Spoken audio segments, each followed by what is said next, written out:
All right, hello. How is it going, everybody? Welcome to a brand new stream with a very special guest.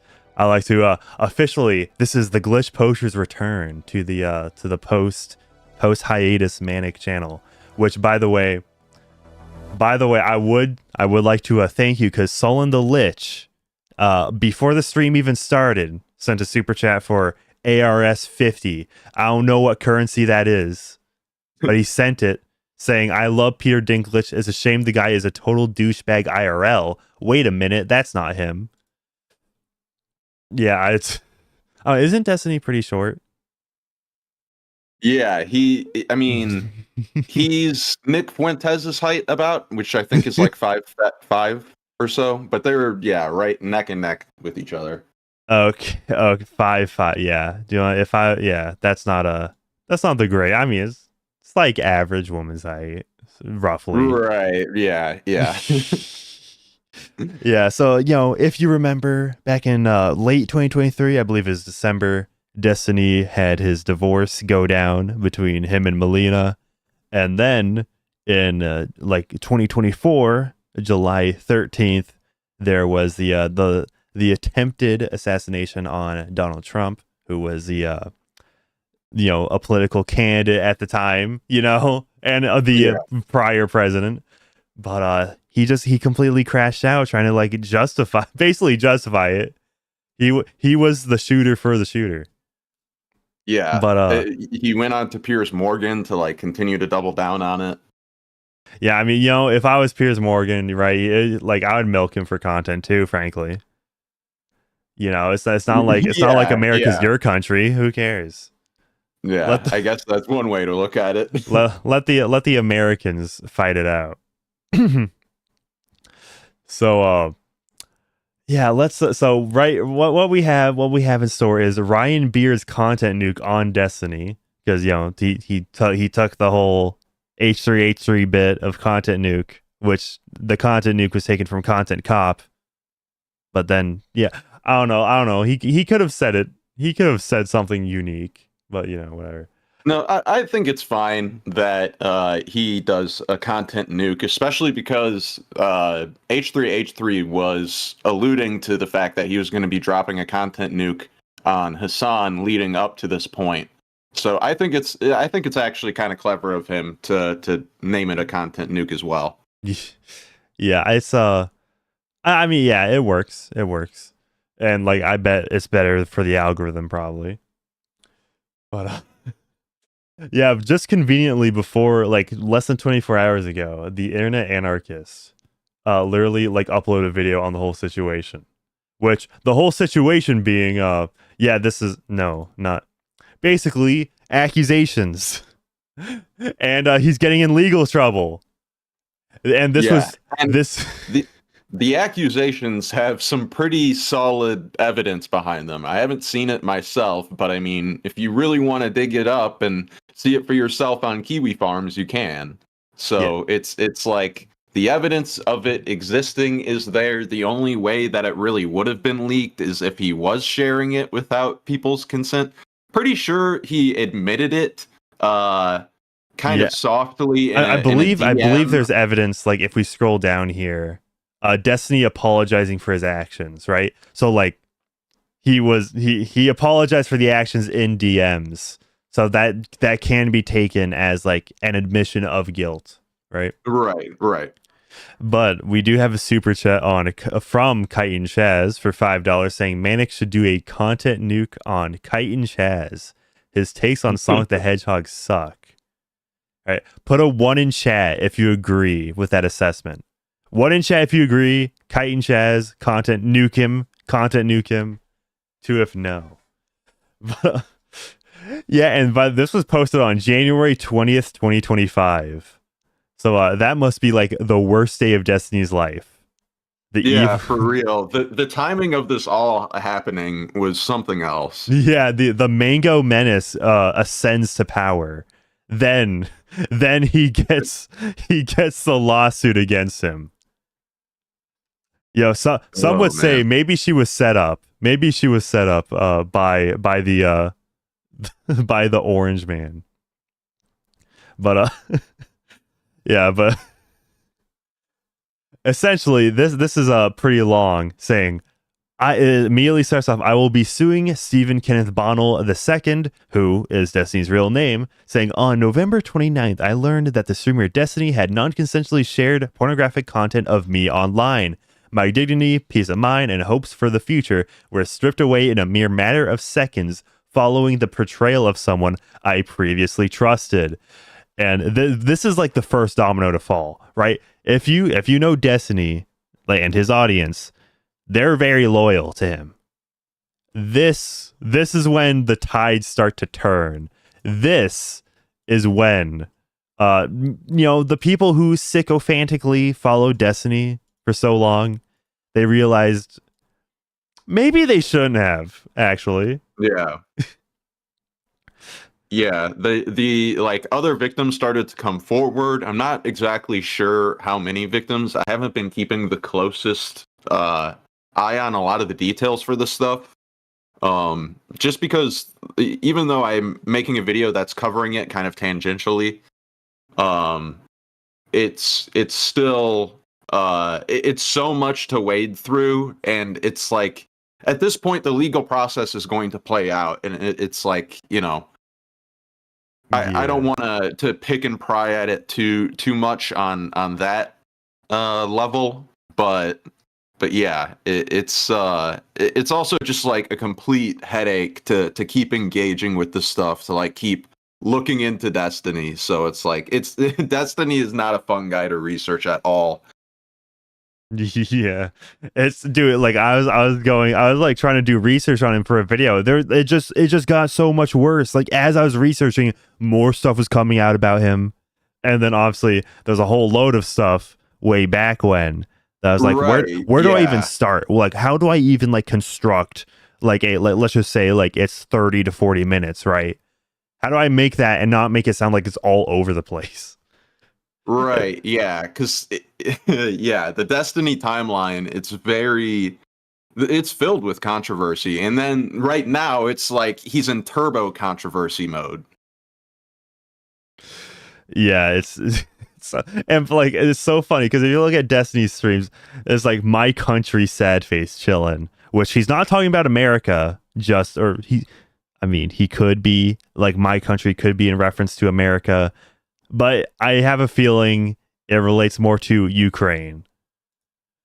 But yeah, and like he still has like 9K people watching, which is his viewer numbers really weren't hurt at all, and that doesn't surprise me, because I was talking to Gokanaru about this last night, and because like if we're doing like, okay, we're not trying to attribute it to malice, even though I do think that there are some like malicious people who watch Destiny because they're like, oh, he's a manipulator. I think the main reason why there is still such a big draw to Destiny is simply because like that is the social media environment, like DGG, the Destiny Discord, hanging out in his stream, talking to the orbiters and the regular chatters. Like this is the social fulfillment that a lot of these people wind up getting in their lives in general. It's like that's their main mode of socialization, is engaging with Destiny and Destiny's community.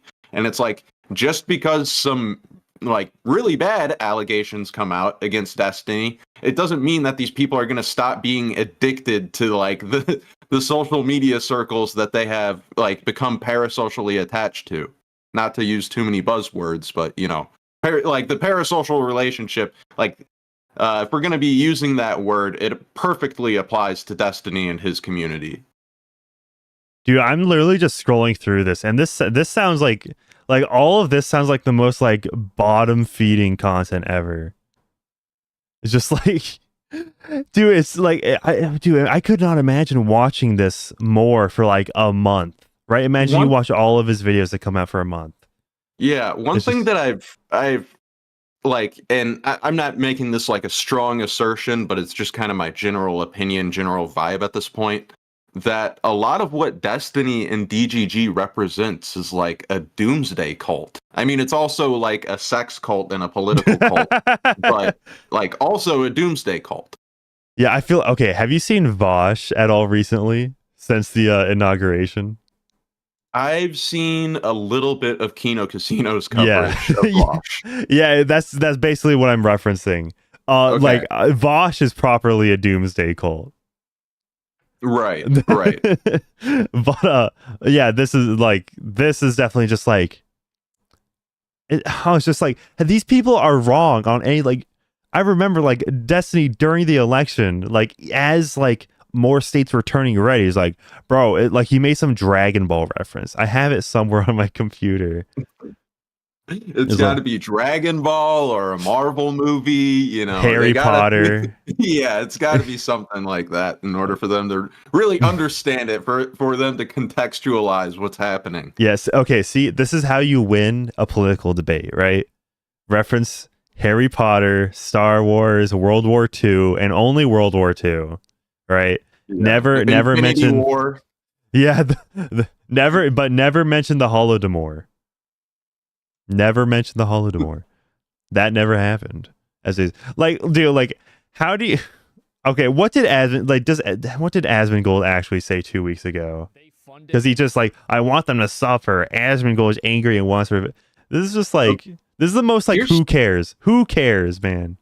Okay, so here's the crazy thing about like Destiny, his community, and their sort of relationship with Asmongold, or the way they sort of view Asmongold now, is that they just recently, and they are still going forward, like not as openly, but they were contacting advertisers to try to get Hassan banned from Twitch because of his rhetoric. They were engaging in like lawfare tactics. Dan Saltman was, and so is Ethan Klein at this point, it seems like it.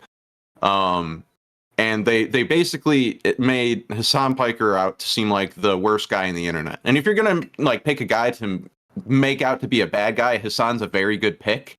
But at the same time, it was like immediately after that, or shortly after that, in the Destiny subreddit, there was a post about how Asmongold is actually 10 times worse than Hassan. And it's like, oh, Really? are you guys going to start contacting advertisers over Asmongold now? Like, are you guys going to start engaging in lawfare against like OTK? Like, what's going to happen next? Just because like, oh, somebody on Reddit in Destiny's community declared that like, oh, Asmongold's actually 10 times worse than Hassan now.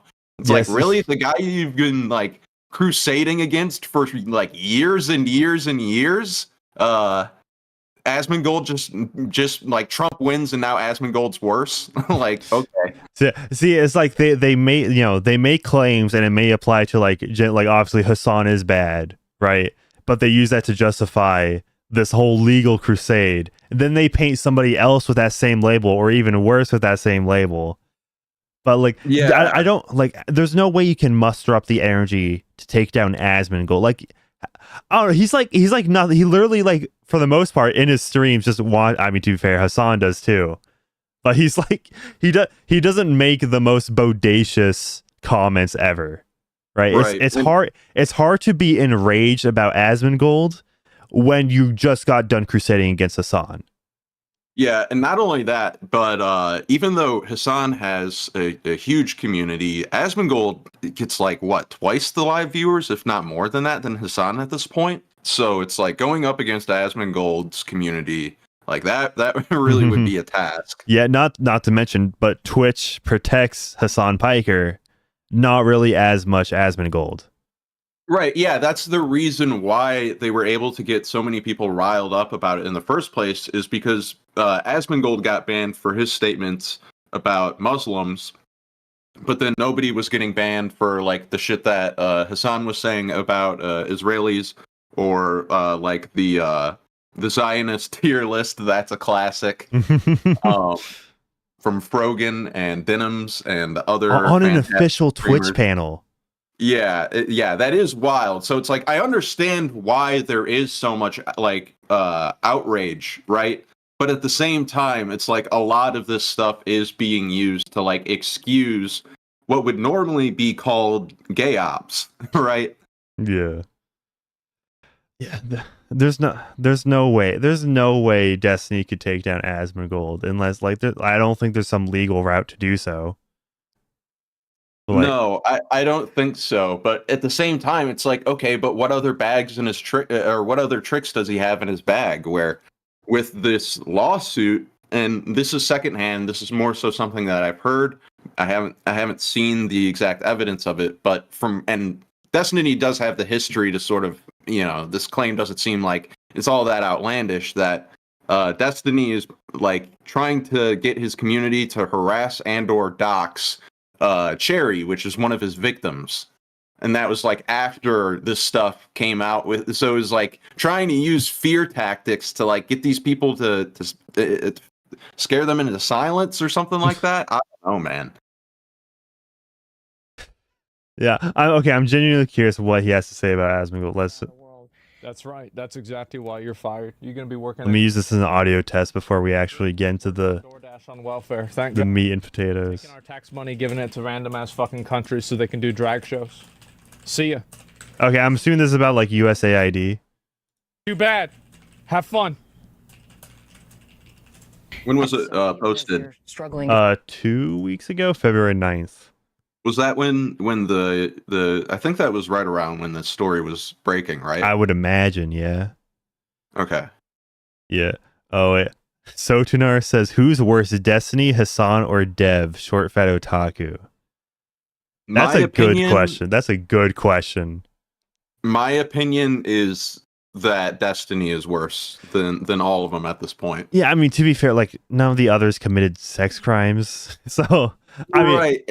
And then if you want to talk about, like, oh, but Hassan is, like, pro-terrorist. But it's like, you think about some of the things that Destiny said about, like, Americans and the president. It's like, I'm pretty sure that would classify as terrorism as well, right? Yeah, wait, hold up. Yeah, there's this good channel named Tax Brass, and this was the video that I first discovered, the grooming of short fat otaku from liberal to local, and like, dude, that like, look at that thumbnail, it's so funny, man. Like, it's an out of shape model. He's wearing a gun. The text in the background reads PDF file defender. Yeah, to elaborate a little bit more on the person who was asking, I don't know much about Dev. I've seen like a little bit of his spurging here and there, but all I know is that short fat otaku does not like me. I forgot about that, dude.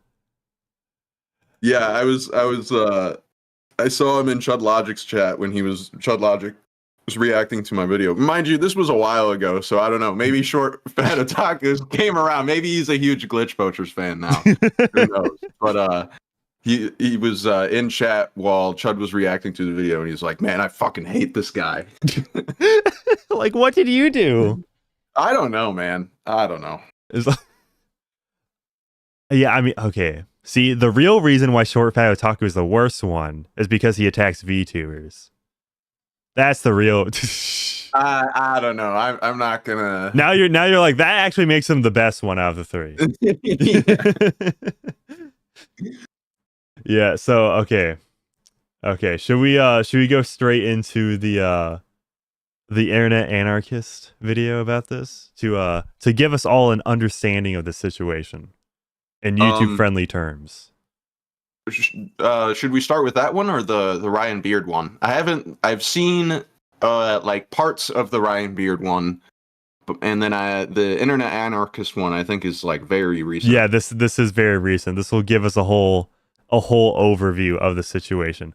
Okay, 1 for internet anarchist, 2 for Ryan Beard. Ryan Beard's video is like an hour and a half, so that's a whole movie that right. Yeah. When it goes to like, Destiny said the N-word once in 2012, like, we can probably skip that, right? There's probably a chapter just on slurs that you said. It's like, let's see, intro, harming women part 1, harming children. Damn. Harming women part 2. Holy shit. The harming women part 2 is like 40 minutes. That's great. Yeah. Wow. I like that structure. Destiny abandoned his boy. Look, do you remember Destiny's son when he like? Oh, I should pull this up actually. because it was Dude, like it's like, yeah, normally it's like bringing up other people's kids, but at the same, it's like you're openly having him on your stream. What are you doing? no, What are but you like thinking? Destiny's son. This is him. This is Destiny's son streaming. There's like a veiled like threat against his own father. Destiny is so cooked. I think Destiny's in the other room. You might be able to hear him like react to the bullet. The airsoft. Not. This is not. Oh, Jesus fuck. Alright, that's Destiny pretty is good. so cooked. Yeah. Oh, man.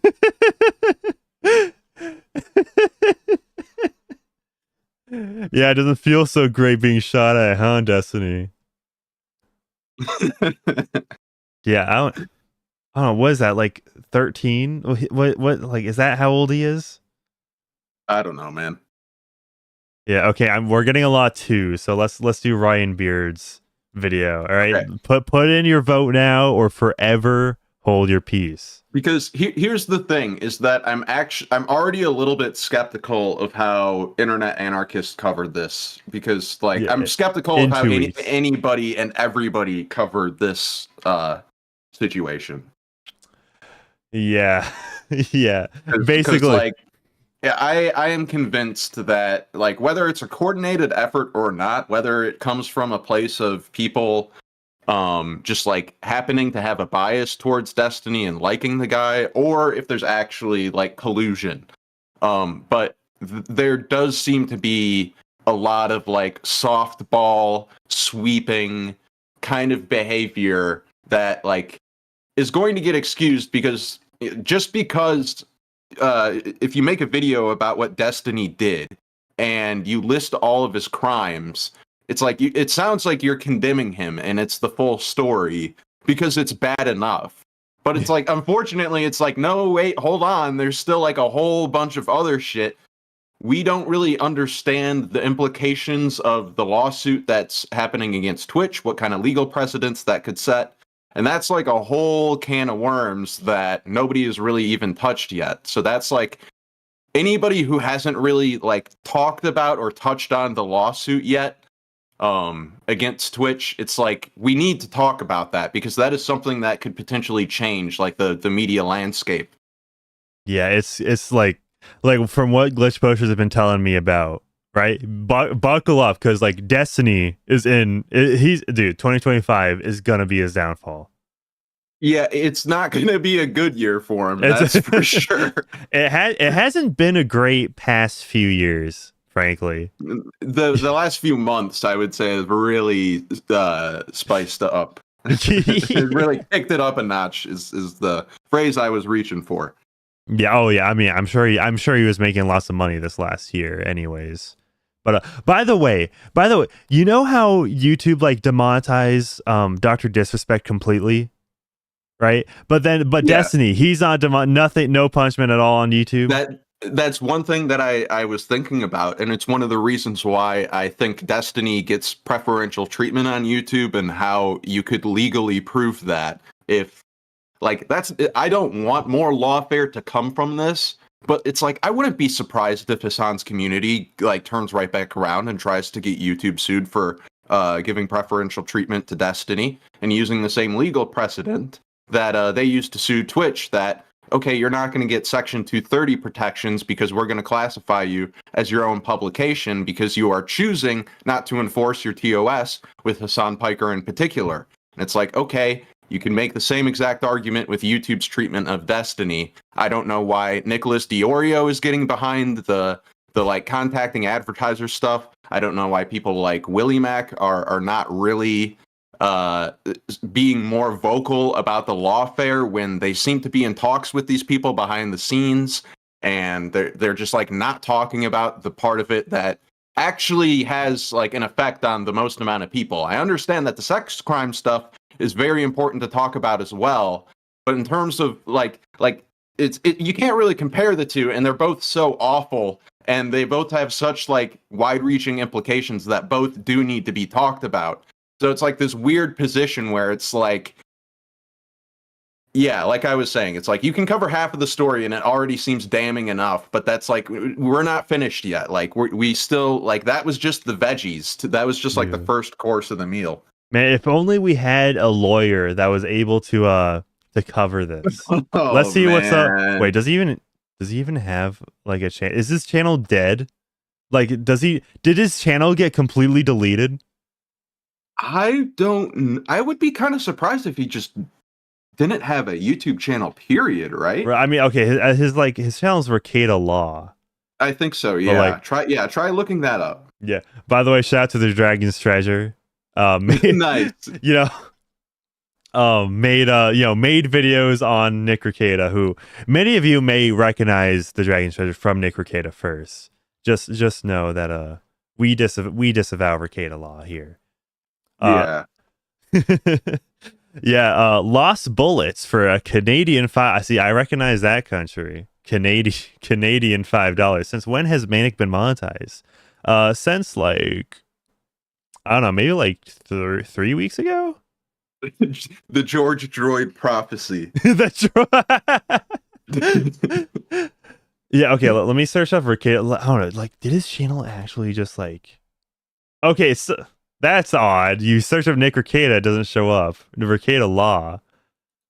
Yeah, I think that's funny how it's like just all coverage that's bashing the shit out of him. Yeah. Oh wow, he hasn't had like a true upload in a while. Click on his live. Well, yeah. Live is probably has more. 1 month ago. Okay. Then 6 months ago. He might be just because there's that site Locals, and I think it's Yeah. just like Patreon but more streamer focused. Yeah. And he might be kind of secluding himself to there. No, I don't know know. he has a Rumble deal where like he does half the show on both. Okay. Then he cuts it off on YouTube, goes to Rumble. If you remember back to like 2023, like we did, I did that a couple of times, for streaming. Just like, hey, let's do the edgy things on Rumble. Yeah. Yeah. Yeah. If only Rekieta Law could, didn't become a crazy man.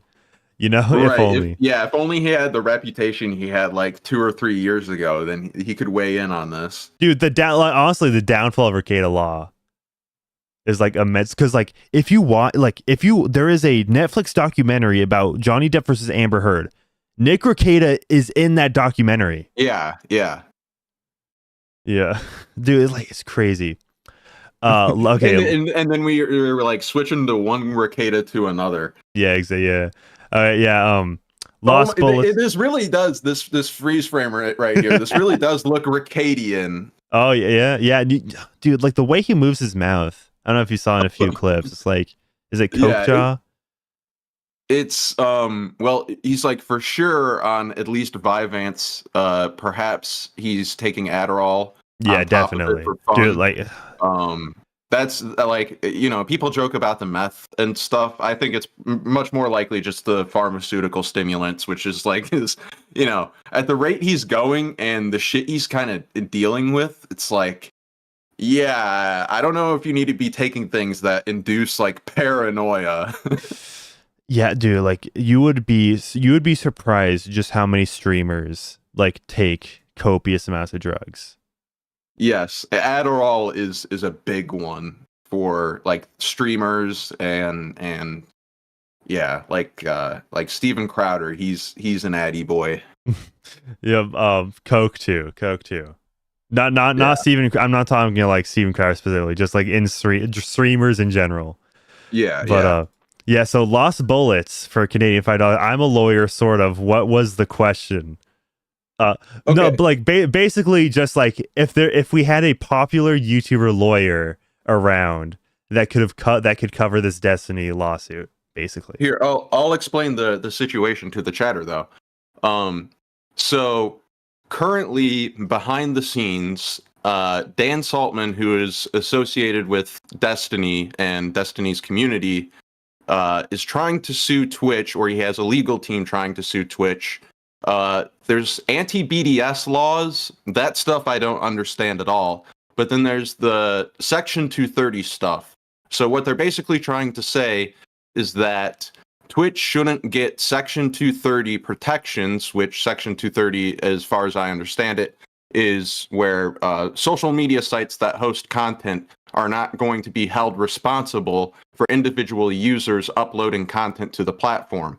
But since Twitch has shown that they have such like a bias and they give Hassan preferential treatment, that it's no longer just a content hosting platform, that it could be considered a publication, and that it's an editorial decision that they're making to not ban or punish Hassan for breaking their own rules, their own terms of service. So I'm pretty sure that's like the main way that they are currently trying to sue Twitch. And what I am wondering, and what Dan Saltman talks about a little bit, is how that might be able to, that might set legal precedent where social media websites have a harder time like basically invoking Section 230 protections. And in the case of YouTube, where Destiny has very clearly broken TOS, and they haven't banned him, they haven't demonetized him, and they are very clearly giving him preferential treatment, could YouTube also be sued for like the same kind of thing? Okay, so that's the situation as best as I understand it. I am not a legal expert by any means, but any legal input from anybody, like I am very curious. So he responded in chat saying that argument has been tried and has failed many times. Okay. Yeah. Okay. So follow. Does he mean like in regards to the initial lawsuit against Twitch? Because if that lawsuit looks like it's going to fail, that to me is very, very good news. So that's awesome news. So he's saying curation is not the same. Is not the same time as moderating, and certainly not the same as editorializing. Okay. So yeah, I guess those are separate. But let's read some chats. Yeah. Let's read some chats to get straight into the video. Kite Chaz says, instead of donating to Destiny, you could buy some anime inspired tea instead. That's so true. Did you know that you can use my code Manic for 10% off? I'm shaking right now. For 10% off your order of anime branded tea, soap, and coffee at thedragonstreasure.com/manic. A link that I conveniently don't have open on me right now, so I can show you. Hold up. There we go. Thedragonstreasure.com/man. Use code man for 10% off your anime brand tea, soap, and coffee. And Almity A says Dragon's Treasure good soaps. Yeah, while I was on hiatus, he started doing soaps. So yeah, check out the soap. Yeah, Ricada Law is still there. I don't know, maybe in prison. I don't know.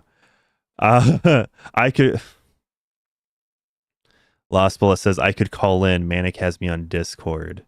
Do you have any more legal questions, or is that it? Glitch. That's kind of the main thing, but honestly, I wouldn't mind talking to somebody who is like more legally minded about this. So yeah, I don't know.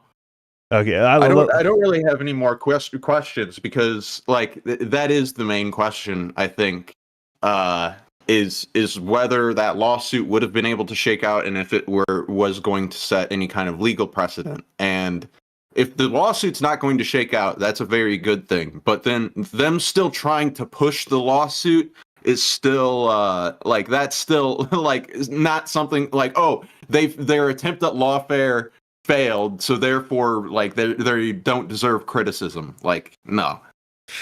Yeah, I guess that does kind of like, yeah, that squashes like any conversation there if the lawsuit is just like dead on arrival. Great Ghost says CDN is 69% US. Oh, good to know. Okay, let's get straight into this video. Let me hit record for the second channel. Yeah, so Ryan Beer did a content nuke on Destiny, and this came out January 30th. So this would have been like 10 days after the accusations dropped. And this is oh, go ahead. Sorry. This is conveniently around the same time Destiny or not Destiny, but Hassan Piker got his content nuke slung at him by H3H3. So very, very convenient timing. What do you have to say? I do want to add that friend of the channel, Rob's Media, he made a video on bread tubers in general a little while back. And towards the end of the video, he basically made like, okay, but not all of them are bad. And then he gave the example Ryan Beard. And that kind of surprised me, but I was also like, okay, that's cool that he's like willing to be a bit more charitable to the guy. And then lo and behold, I've only seen parts of this, but he seems to be one of the few people who is covering the Destiny situation with like the care and attention that it truly deserves. And that, like, big ups to Ryan Beard. So yeah, gotta give credit where credit is due. Yeah, shout out Rob's Media too. Yeah. Well, yeah, let's get straight into it. Let's see what is how is this intro gonna shake out? I'm like, we're watching this blind right now. Anybody any more harassment than they've already received, but you have to understand that at this point, I'm kind of being pushed into playing my entire hand. There will be no vague allegations today. There will be no mentions of nukes, only mushroom clouds. I mean, he was kind of setting himself up for that one, frankly. Yeah. I went with the title, Keffals, a case study on internet terrorism and mass media manipulation. Oh, dude, I forgot Keffals existed. Yeah, it's funny because, so one of the parts of this video that I did see was where Ryan Beard makes a very good argument as to why Destiny is the new Keffals. Oh, that is not a good comparison. Yeah. Cataloging the past year, demonstration of what happens when communities fail to hold their own members responsible, and what comes of the belief that there are no bad tactics, only bad targets. This is going to be a careful documentation of lies. Did you see that? Did you see that mess? The thing that popped up on the screen there. So yeah, this is how he engages with people. 25. This is like 9 years old now. Yeah, almost I mean, 10. That's the thing, is like, a lot of people will say, oh, that was years ago. That was years ago. And a lot of the time I would say, yeah, okay, then who cares? It was years ago. But how has Destiny's behavior changed or gotten better over time? It hasn't. So it's like, yeah, the stuff from 9 years ago, it's just like this long string of bad behavior. It's just like this long continuous downward spiral. There's not, like, where has the redemption really started for Destiny? I don't know. You know what? Let's watch Destiny right now. Let's watch him right now, so we can. Let's check in on him real quick, I guess. Yeah, yeah. Let's see how he's holding up. Sponsored Dollar Shave Club. Not gonna lie, I thought Dollar Shave Okay, let me just make razors, but they don't. They make a ton of really let's back up just a little bit. items, products and items. In a conflict, it calls into question all American aid. Who, Ryan Macbeth? Are we? Weapon systems, because the president. Dude, they're just making up YouTubers now. This dude literally looks like on the verge of tears. This is AI generated. Put many weapons programs in danger, such as our sale of the F-35 to India. Dude, okay, like at least Destiny at least looks like I may be kind of covering him right now. At least he kind of looks focused on the video. He looks like he's like squinting at it. And you know, He's dying. It's all ogre boys. the world will be a better. Wait. I don't think Destiny is going to be making too many like bold arguments right now. He'll still do the hot Twitter takes, but I think what he needs more than anything right now is to reliably get his audience back into the mode where they're like, oh, I need the ASMR treatment of Destiny, and I need that in my life so bad. What could I do without Destiny? Watching videos and reading random articles and like it's for Destiny right now. It's like about reminding his audience, like, hey, you have a habit of watching me, and you need to continue that habit because you like it when you watch me. Yeah, Yeah, that's probably because like a lot of like for example, Asmongold has that kind of same strategy where it's just background noise. Right. Right. For a lot of you, it's just like it's a long video you can just put in the background. It's like nothing gets too loud. He's fairly soft spoken. It's just like, it's just like something to put in the background. Nothing too crazy that you need to focus with all your attention and your eyes too. Just literally watching videos. Barely saying anything, like from what we saw, barely saying anything. It's only bad targets. There's going to be a careful documentation of lies. I'm not running around screen sharing people's nudes. I'm not having secret. That didn't age well. My apartment. Bro, I'll talk about anything all the time ever. Are we serious? So then the question stands, did you f Lauren Southern? Scams. So see, here's the thing with like clipping these like political like panels and whatever. Like you see this, how it's like the main guy in focus, then the call is recorded. Then the call is like shoved into the corner. And then the face cams themselves are even smaller than that. So when you zoom in on Destiny, it looks like and like this is on 720. Like, okay, does it look better at 1080p? I don't know. No. Yeah, exactly. Scams. Every single person on the internet that is pushing NFTs is just trying to find a bigger sucker. You can basically buy and sell, or you can buy and sell like Twitch clips, and you get an NFT that you can get autographed by the streamer. And you know what? If you buy it, I can go right up here and click autograph. Yo, CoffeeZilla. CoffeeZilla, where you at? Dude, I mean, CoffeeZilla's not going to go after Destiny. Yeah, I know. He's told. That would be great.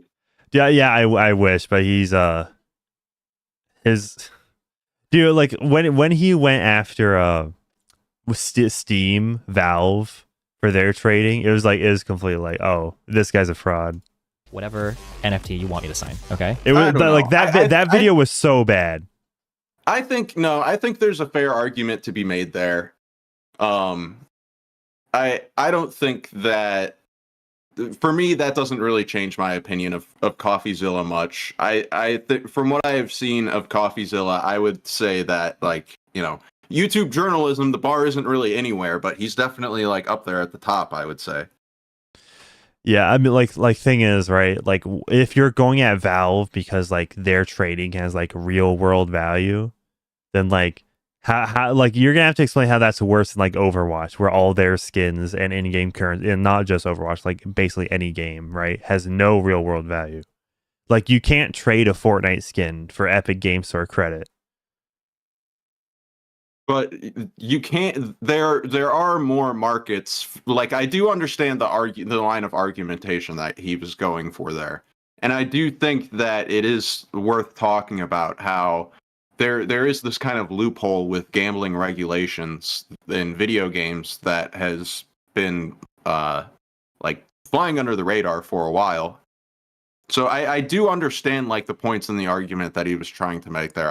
To me, it like, could he be presented the argument better? Perhaps, but I don't know. To me, it didn't really change my opinion of CoffeeZilla. No, yeah, fair enough. That's just my take, though. Yeah.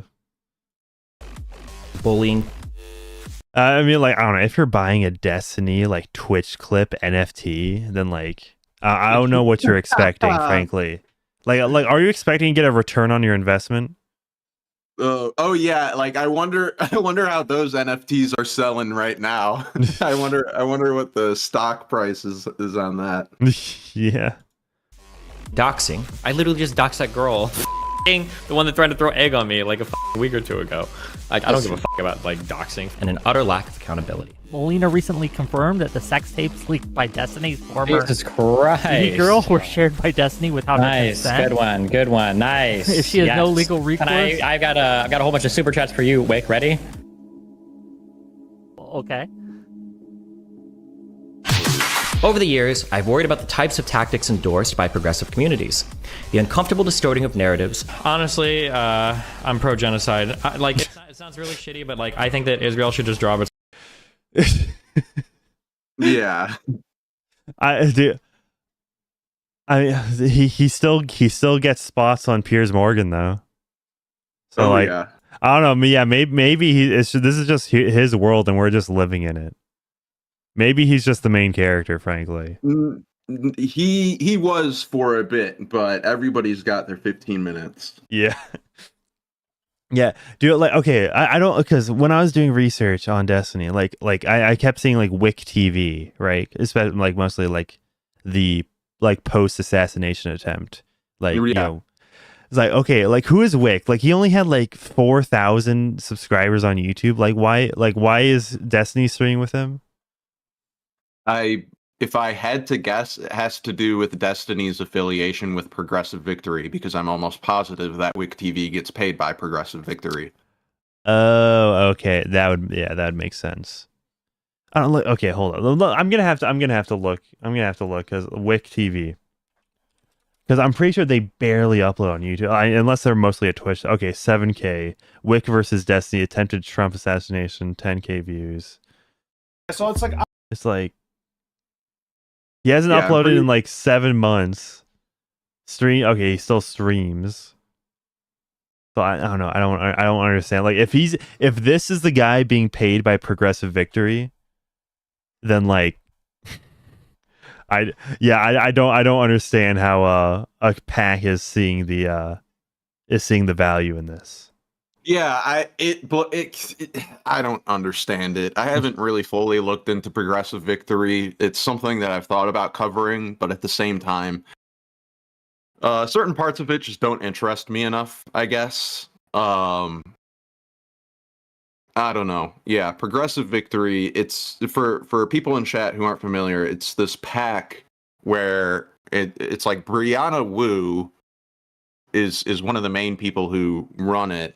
And basically, they try to get funding to pay streamers to like give progressive opinions on the internet. And Destiny, I think you showed me this a little while ago, Manic, that he is funding Progressive Victory. He admitted to giving them like $70,000 or something. Yeah, I remember that. Yeah, if we scrolled up in our DMs, I'm sure that'd pop up more. I doubt that'll be in this. I doubt. Yeah. Well, let's see. It is now, and basically, Palestinians can go live in another place. That's really shitty, but like that's about where I'm at. The grotesque shape-shifting of facts. Let's say there's a person that's like 30 years old and tries to like randomly sext like 14-year-olds and 15-year-olds. I don't think that would be considered grooming. The general inability to hold themselves to a decent standard of behavior and conduct. The rioting needs to stop. And if that means like white redneck militia dudes out there mowing down dipshit protesters that think that they can torch buildings at 10 p.m., then at this point they have my blessing, because holy shit. This is the tale of an internet bully given... You know that last one was put in for political reasons. Breaks up with you and you send your nudes to everybody. Well, even that's no, wrong, I do wish that, because from what I have seen, Ryan Beard doesn't touch much on the like post-Trump assassination attempt stuff. So like for me, it's like if you're going to call out the violent rhetoric, then you need to call out both. But like I said, I haven't seen the whole video. Maybe he does have a segment on that. Yeah, I mean, like the thing is, this is attacking Destiny from a progressive point of view, which is how you hurt Destiny, because those arguments will appeal to people who are sympathetic to Destiny or were previously in his audience. So yeah, the clips that I've seen from this, like I was watching the Kino Casino cut where PPP was basically saying like, "Oh, I edited all of the soy parts." So yeah, exactly. Solon the Lich sent another ARS 50. Says, but in Pestany's Polycule, you can trade a foreskin for internet's credit and start an e-girl career. That just reminded me. Okay, so basically, my previous stream covering the H3 content nuke on Hassan, right? I uploaded clips to my second channel, right? By the way, check out my second channel for the clips, at Manic EX, and essentially, you won't believe this. Depending on which clip I posted, people would assume that I'm either a Destiny fan or a Hassan Piker fan. Yes, that's something that happens a lot when you start to criticize either Destiny or Hassan. And especially both, is that because both of these communities have been conditioned by their celebrity daddy, whichever of their choosing. They've been conditioned by them. If somebody's saying anything bad about Destiny, that means they're a part of Hassan's community. Or in Hassan's, if anybody says anything about bad about Hassan, that means that they're a DGGer. Yep. Yeah. So now, like, when there are people who are outside of these communities criticizing them, it's like they're confused, they're lost. Yeah, exactly. It's like, I don't know, I think I just let it play out. There was one clip that it got to Hassan's audience, and so I was literally just getting inundated with a bunch of Hassan fans, calling me like a Pedestiny fan. Yeah, and it's like you are not a Destiny fan at all. Exactly. Yeah. See, now I have to upload this clip to get to them. It's like, see, I'm not on either of your sites. Yeah. You gotta reason with the Hassan audience. Yeah. No. Yeah. Is there reasoning with their audience? Right. To seek fame and fortune. So what's that look like revenue-wise? I think last time you said it was like $50K a month. It's probably a little bit higher than that now. Yeah. By building a career through vicious conflict. Actually, kill yourself. Yes, kill yourself. We've allowed ourselves. That's a more recent clip, and that's basically exactly what Destiny was tweeting back in 2015. Right. Huh. Yeah, that's the thing. Is like the whole digging up an old clip of somebody saying something edgy and using that against them to try to cancel them. I think that's really cringe. I think that's really whack. But if we're talking about what about establishing a pattern of behavior that has continued for close to a decade? That's a little different, right? Yeah. To gaze into the abyss for far too long. Destiny is the result. That quote, because I've seen this intro before, but Destiny there at the end, what he's saying, he's like, we have gazed into the abyss for far too long, and Destiny is the result. Very grandiose, by the way. But he's kind of projecting, because it's like, we have stared into the abyss for so long. It's like, not everybody has been up to the degenerate shit that you have, Destiny. He thinks that everybody is as low as he is, and so he needs to inflict himself on the rest of the world as some sort of nihilistic accelerationist justice. It's like, get the fuck out of here with that shit. I'm not you. We're different. Yeah. Oh, dude, this is gonna be great. January 8th. Well, this is the calm before the storm here. January 8th, 2025, the streamer Destiny's ex-wife Melina accused him of sharing pornographic videos of her without her consent to a 19-year-old young woman over Discord. Something I can't, I'm not gonna go into detail of anything, but there's plenty of people that's wondering this, but I feel like this should be obvious. Nothing has happened with consent with anyone, not me and not anyone else. There's been no consent. On January 21st, 2025, one of Destiny's... Here's the thing, right? I'm pretty sure, did she do OnlyFans? Melina? Yeah, Melina. She at least had a Fansly. Same thing. Yeah, here if there's already stuff of you on the internet, then so I don't know. Thing is, what's the difference between Destiny sharing, something from her Fansly versus something that wasn't uploaded to her Fansly? Okay. Here's the difference: is with Melina and her Fansly, I think there were some nude photos. Some of them were just lewd, but it wasn't private material of her fucking somebody that wound up getting shared to a 19-year-old, not 9-year-old. That would be the 19-year-old. Excuse me. Oh my god. Okay, that made so it was more hardcore than any publicly released content. I'm pretty sure, right? I haven't seen the leaks. That's I'm not gonna go look the stuff up. I'd rather not. Yeah, I'm not gonna go digging around in the Destiny dumpster Yeah, after man. after seeing Destiny suck off a peen, I'm done. I tapped out. Yeah, I saw like a couple frames of that scrolling through Twitter one day, and I was like, I should. Okay. Yeah, I do. Like, it was unavoidable.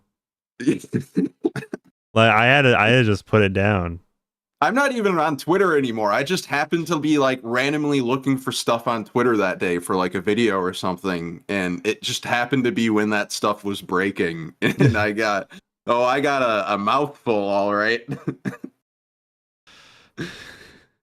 Oh Jesus. Close friends named So yeah, but to clear that up, so I haven't seen the videos, so I'm not entirely sure, but my assumption is that, like with the Destiny sucking video, that it's like actually like a more intimate, like private video of them doing like more hardcore stuff. So that's like the difference between like, oh, somebody's posting to Fansly and then that kind of shit. Yeah, that makes sense. I understand now.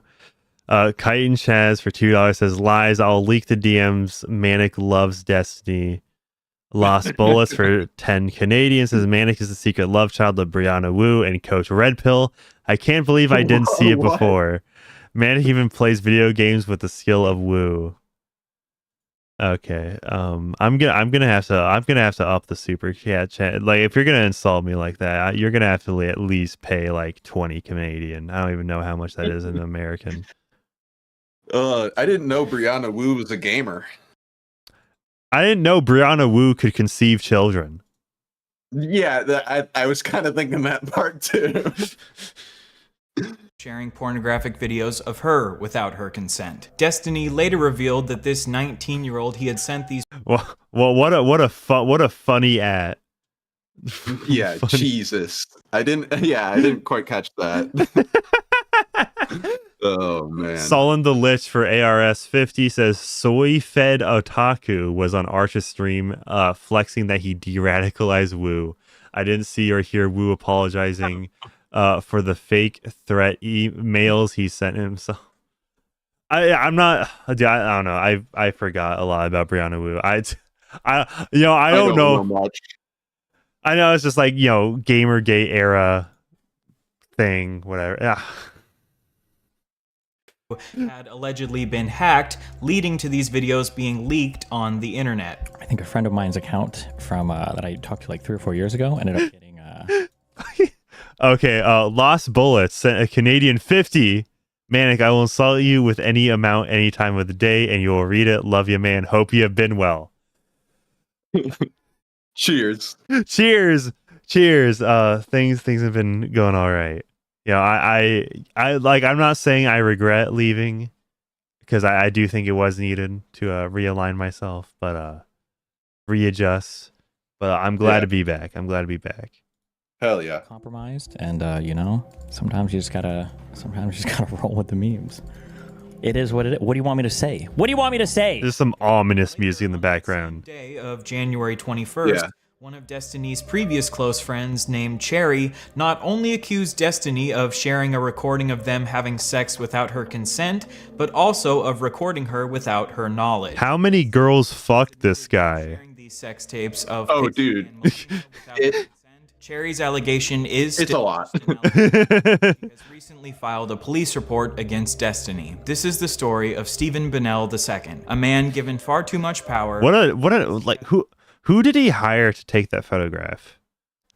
Yeah, I know. Who does man power for his own. Everything's like, why? It's like it's a low angle, but it's not low enough. It's just like.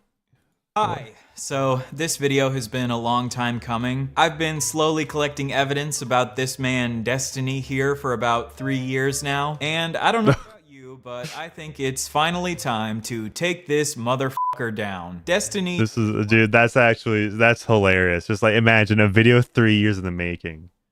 Yeah, and then like all of this stuff breaks. Oh, yeah, dude, he was waiting. He was sitting on this. Yeah, because like something that I was talking about with Gokinaru is that when I was making my video on the Adpocalypse recently, which is very much so a story involving Destiny, is the nude stuff started to leak, and then like the accusations started to happen like towards the end of the process, and it was just so much that I had to like basically ignore for a little bit, because it's like, okay, I need to keep the scope of this video like focused on the adpocalypse. I can't just like randomly throw in a section that has something to do with it's wild. Yeah. Yeah, dude, like basically like, and the funniest thing is like I'm pretty sure he's gonna say it here soon, but the thing that inspired this all was just like Destiny completely clowning on Ryan Beard. I'm pretty sure he's gonna get into it now. Widely hated by a variety of communities across the internet for a variety of reasons. But no matter how hated Destiny became, he always had a strong army of sycophants that would defend him no matter what. However, recently, almost all of If you look at Destiny specifically as a father figure, I don't know what to tell you, frankly. There are a lot of people who have that take, though. I remember one of the clips that I used in like the Why Everybody Hates Streamers videos was of Destiny talking to this kid, and this guy was basically saying like, yeah, I don't really listen to my parents anymore. I just listen to you.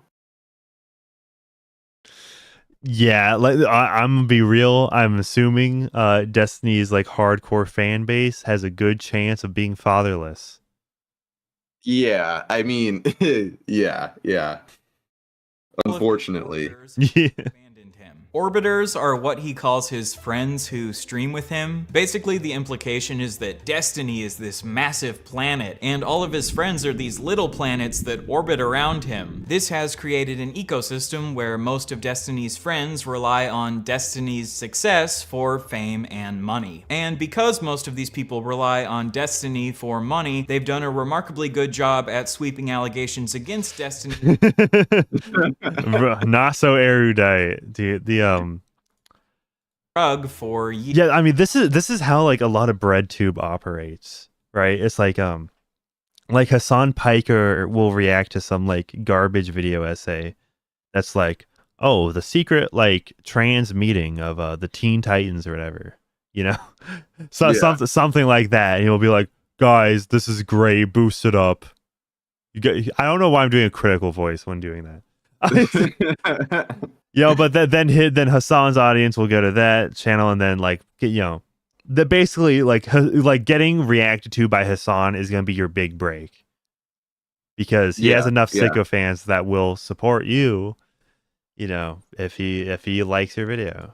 These recent allegations against Destiny have been so egregious that the majority of even his most loyal orbiters have decided to leave his orbit. Now, barely anyone is... Now, here, I kind of want to kind of speculate on this, right? Because a lot of the people close to Destiny, or the people you would consider orbiters, have disavowed hard. And what I am wondering is, how long is it going to take those people to return to Destiny's orbit? Ooh, yeah. How long is it going to take for somebody like Nicholas Diorio to like slowly stop the moral grandstanding about the Destiny stuff and slowly start to associate with him again? Yeah, you're right. Like, I really don't think that these people have principled positions. I think a lot of them think from a very optics-only sort of perspective, and they are only scrambling because, like not because they see Destiny as a threat now, but because that's what everybody else is doing, and that's like the logical, optical thing to do, is to like turn on the guy who wound up being a criminal. But at the same time, it's like, I don't think it's going to be all too long before a lot of these people start returning to the stables. A lot of the people start saying like, oh, well, he's still going on Piers Morgan, so, he's not really canceled, so there's not really any harm with me associating with him either. I would guess for a lot of the people to start coming back, if I had to guess, give it like 3 to 5 months. Yeah, I mean, it really just depends how the situation goes. Like, if Destiny gets in more legal trouble and it starts, going downhill for him, then I could really see it going either way. Yeah, it really does depend on how the legal stuff shakes out. And let me be clear that I don't want Destiny to just like get away with this stuff scot-free. It's just that looking at how sycophantic he is and looking at how like orchestrated and constructed his community is in such a way to like basically defend him, I don't have like the highest of hopes that much is going to come from this. But and I know that Destiny seems to be putting all of his eggs in the I want to scare the victims so much that they don't even continue with legal action route. Because with Pixie, I guess he's trying to now accuse her of doing revenge pornography, even though it wasn't technically like she did have consent, but then that forces her to like reveal more about her personal life and shit like that. So, and then it makes her look like not as good for a lot of people, and then she has to like worry more about the shame aspect of it. And so it's like I feel like Destiny is trying to do that more than come up with like an actual legal strategy here. Yeah, that sounds about right. It's like, how is Destiny gonna get away with this? I hope he doesn't. Because like for example, when like everybody thought JonTron's life was just done for, he bounced back with Flex Tape. But the thing is so different. It is. And that's the thing is in Willie Mac's video of him covering Destiny is that he winds up comparing Destiny's situation to Vosh, Hassan, Tyler Oliveira, or however you say his name, and then Tim Pool. And it's like, I can agree that there are problems with all of these people, but like the Destiny situation is so unique and novel and like unseen before that we really shouldn't be comparing it to any of these situations. Yeah, and okay, one, right? All like, I don't know, Tim Pool's still successful. Vosh is like out there still. He's still making videos. I don't know. It's so funny how like I need to check on Vosh's channel and make sure like what are his views, because like there's no way that everybody like dumped Vosh. He's 7.7k watching. That's like, yeah, like compared to Destiny, that's like like less like 1.3k difference. Yeah, that's really good. I mean he's doing okay, considering I'm pretty sure Vosh just puts out a lot more content than Destiny. This is pretty good. Like, yeah, like Vosh might be. I think Vosh is doing better than Destiny right now in like most metrics that you could like imagine. Well, which maybe is like a weird thing to say. Like, it's he's making shorts. I mean, the shorts don't pop off too much. But and he keeps, he doesn't keep live from DC Big Day tomorrow, and it's like the thumbnails, that like infamous image of Destiny, Destiny, Vosh, and Keffals. Okay, that photo only ages better and better. Yeah. Oh, by the way, AC for $2 says, "Can you unmod Chaz and mod me so I can take him out?" What I'm gonna do, right, since you paid $2, I'm gonna put him in timeout for let's do 5 minutes. All right. So Kai and Chaz has been timed out for 5 minutes. If you want to time him out more, you'd want to super chat for like, let's just say $5, right? For $5, it'll be 10 minutes.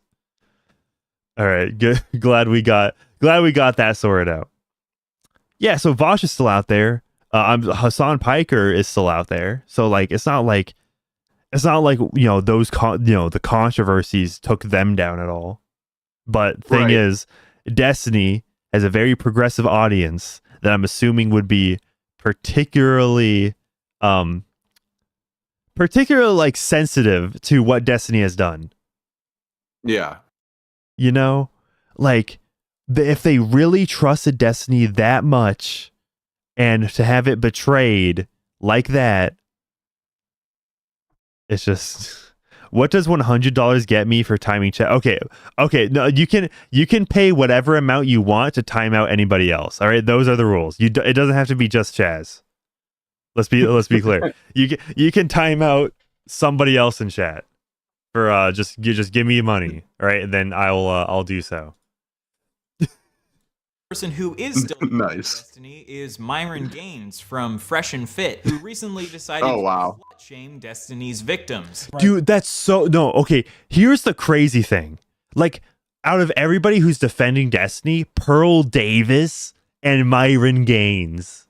Yeah, it's like the people that Destiny has tried to like demonize like the hardest over the past few years, and now those are his defenders. Like, what a good place to put yourself in, bro.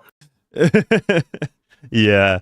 AC sent another $5. Got him, boy. Adachi is lame anyways. Yamcha is like below ground level, lame too. And he specifies this is the timeout Chaz more. Let me see if I can like put user in timeout. Okay, for 10 minutes. Okay, Chaz has been timed out for 10 minutes. So I feel extremely nice with how so many people saw me non-consensually in a vulnerable position. I feel like people are always going to use this as proof that I slept in my. Also, okay. Like, why is Myron Gaines streaming by himself? By the way, like I thought, like he has Fresh and Fit. Where's his co-host? Where's like the like army of OnlyFans like people? Maybe he just like immediately saw this drop and he was like, I gotta defend Destiny right now. Yeah, I don't even have time to get my co-host. I don't. Is that a thin blue line flag in the back? What? I think so. I don't. I thought. I don't know. I assumed this took place in Florida. I don't know what happened in Fresh and Fit. It was Miami. Yeah, Miami. Yeah. I don't know what happened. I'm assuming like there's just been a whole like time skip that I'm unaware of for Myron Gaines, I guess. I feel like it's evidence that everything would be better with me gone. Well, okay, lost bullets for Canadian 10, timeout AC for 20 minutes for enjoying his power too much. Well, you live by the sword, you die by the sword. We gotta. Oh wait, okay, I can't do 20 minutes. It's in intervals of 10 seconds, 1 minute, 5 minutes, 10 minutes, 30 minutes, and 24 hours. So I'm just gonna do 10. But you did sleep your way to the top. You gotta call a spade here. Even though my insane anti-Semitic woman hater who stands for everything that Destiny claims to be against, Destiny says that he has more respect for Myron than for anyone else on the internet. In all of my years, God, this feels so shitty. In all my years doing content, I have more respect for Myron than any other individual. Apparently, the amount of respect that Destiny has for you as a person is dependent on how willing you are to suck up to him. He is the only person that I've seen that will consistently go into areas where there's so much like laughing and jokes and fun times to be had right here if he was shit on me, but he doesn't. He won't do it. I have some. No, okay. Wow. Like I can appreciate Destiny having that hot take, but then it's like, oh, he had easy opportunities for pot shots, but he just didn't take it at all. Right. Like, he could have made the content better, but he didn't, so then he could suck up to me more. And that's why I like him and respect him as a content creator. Yeah, it's literally as Ryan Beard was calling it right there. Like dude, like... if his reasoning was that he speaks his mind, he does not care about Myron Gaines cares about the money. Like if you're streaming to that many people, you care about the money. But he's willing to risk his career on his convictions. Let's just say that. If that was his reasoning, I could respect that. But if it's just like, yeah, like when we're all in a panel, he had really easy opportunities to make fun of me and he didn't take them. It's like, yeah, like, oh, that's what earns your respect is just like blind sucking you off. Okay. Exactly. Destiny's orbiters, because it is difficult to be stuck in a position where you financially rely on someone who is not a great person. But I have basically no empathy for Destiny because I believe that Destiny is a massive piece of shit, and I will hopefully demonstrate why I feel that way in this video. In this video, I will go through... Oh, dude, he looks insane here. Dude, he's got to be on something with how, like, Yeah, I would not be surprised if he's on Yeah. something there. Also, I do not remember ever seeing Destiny without a beard. That's that's something. That's a sight. This is a person who deserves anyone's admiration or respect. Before we jump into Destiny's actions from across the years, I think I should take a little bit of time to dispel some possible well poisoning that Destiny or his community DGG could try to attack me with. So what does DGG stand? I'm assuming the first D is Destiny. Yeah, I think so. You know how Discord is, it's like discord.gg. I think it's just based off of that or whatever, like chat. I don't think the GG actually stands for anything in particular. So like his website, his website domain is destiny.gg. Something like, I could be wrong, but I'm pretty sure DGG is more to do with like a domain name or something like that than anything else. Chat, correct me if I'm wrong on that. This is an accusation they like to throw at anyone who criticizes Destiny. Personally, I don't obsessed with Destiny that I've been researching him for the purpose of criticizing him. None of Destiny's fans accuse I mean, you're obsessed by virtue of doing it for 3 years. Well, okay, here's the thing though. Let's say he's obsessed. So? Yeah, like what does that? Yeah, so? Yeah, we're obsessed. Like, yeah, we're going to talk about you. We're going to criticize you. We're going to look up the things that you've done in the past and compare them to the things that you're doing in the present and make a narrative out of it. Yes, we're obsessed. Like, we're watching you. Yeah, yeah, like in some scenarios, I understand how that can't, like, because, like, if you watch, like, some, like, game critique of somebody who's been playing the game for, like, 20 years, they're gonna mention some like mechanics that nobody like. They're gonna mention aspects or content of the game that nobody cares about, and says how it like ruins it or whatever. Like they'll make mountains out of molehills. Mm-hmm. That's like so maybe that's the implication. But the thing is, when Destiny like streams multiple hours a day, there's a lot of content. You don't have to look into it too much. You know, there's a lot to go over.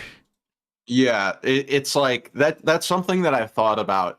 Is if you really wanted to make the most detailed video possible of going over like every single instance of hypocrisy and things like that from a streamer like, let's say, Destiny or Hassan, somebody who streams about that much. So let's call it they stream for 50 hours a week. Given how much time they've already streamed for, how many people, and the fact that they are currently going to continue streaming, how many people would you have to hire in order to research them and like cross-reference everything that they've ever done and said? Like, how many people, how many man hours would it take to do that? Yeah. That is funny. But I know he says that he's been like, this whole video was first inspired by like an interaction he had with Destiny. I know that was like what started it.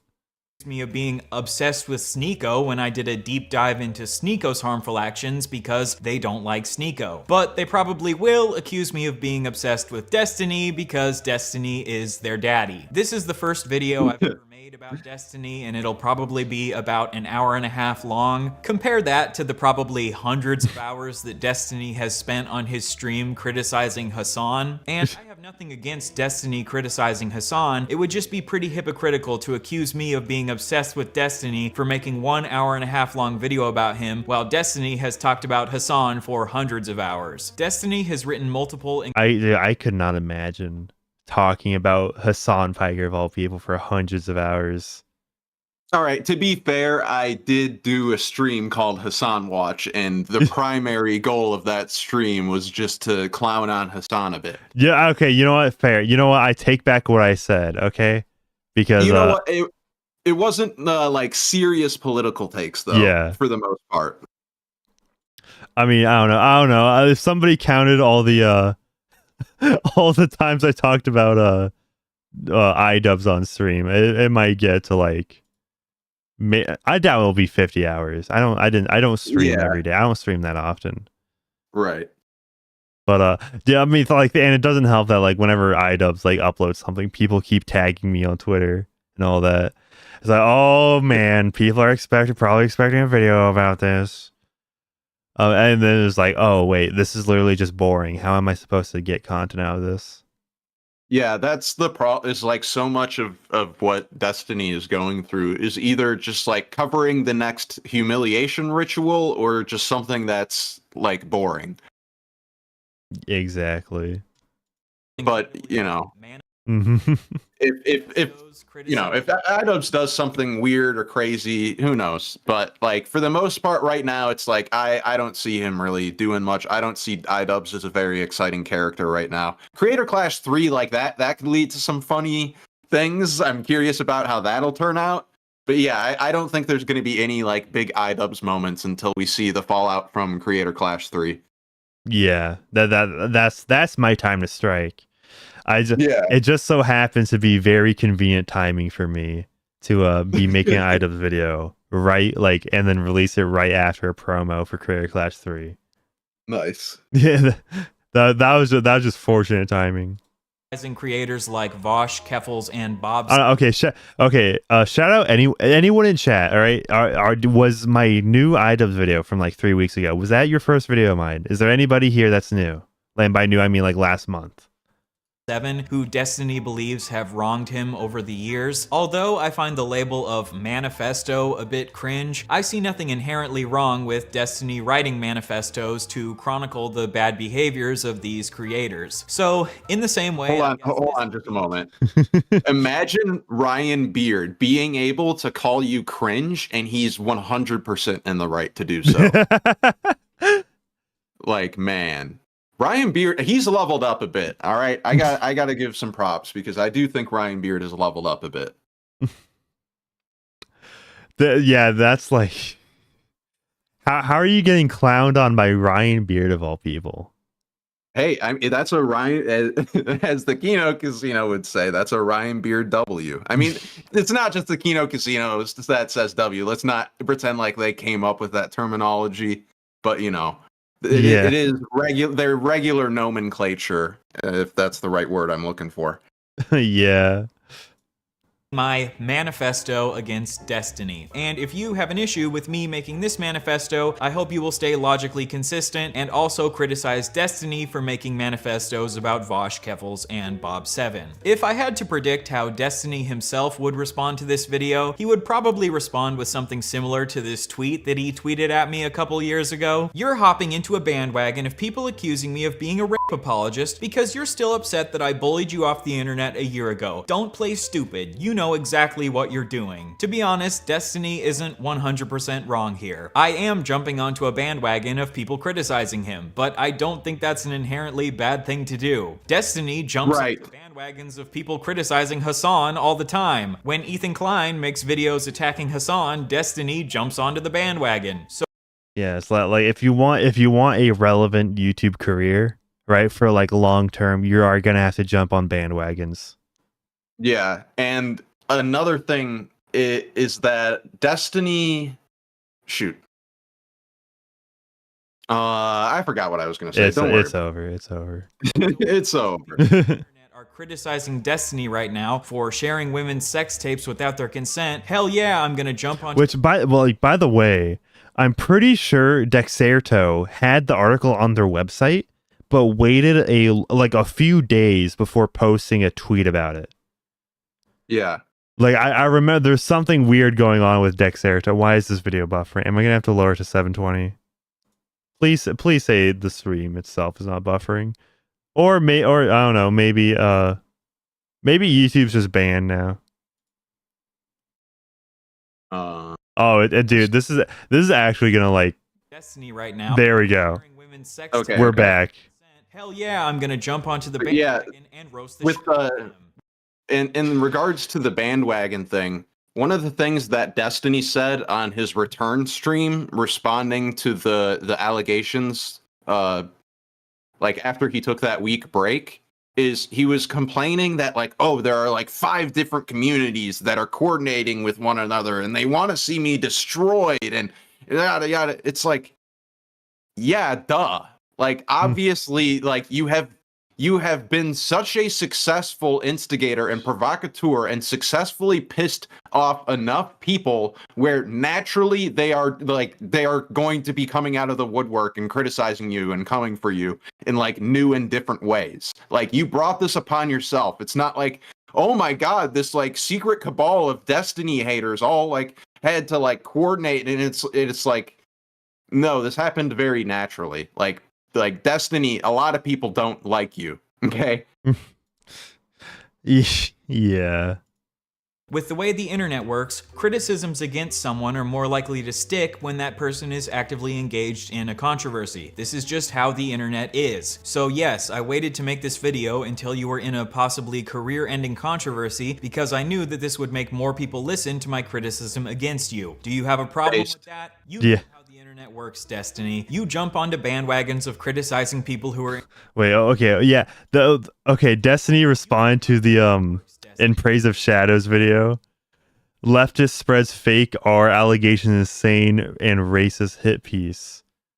Wait, but then Destiny started to call Donut Operator a pedophile for no reason. Really? Yeah. I didn't know that. Yeah, I've seen several clips from that stream. He's trying to play it off as a joke, but it's like joking about slandering people as pedophiles. That's a bit of a risky joke. Dude, like, this is I don't. Is it just like it's just whatever he thinks about whatever, like anybody? Is this just like whatever he says? It's just, if whether or not he likes that person or not, he's not willing to call anything objective because I think the way he looks at people is like, how useful are they going to be to me? Yeah, that's probably true. Right. With like Myron, right? Like, he wound up actually defending Destiny, and that's a person like Destiny was saying, it's the one person that he respected, and who went to bat for him? That person. Not so erudite, right? Like Dan Saltman. It's like the company that Destiny keeps are shady fellows. Yeah, that he can use. Yeah, like it's a chess game. Right, yes. That I do know that Destiny has talked about how manipulative he is and how he sees everything as very transactional.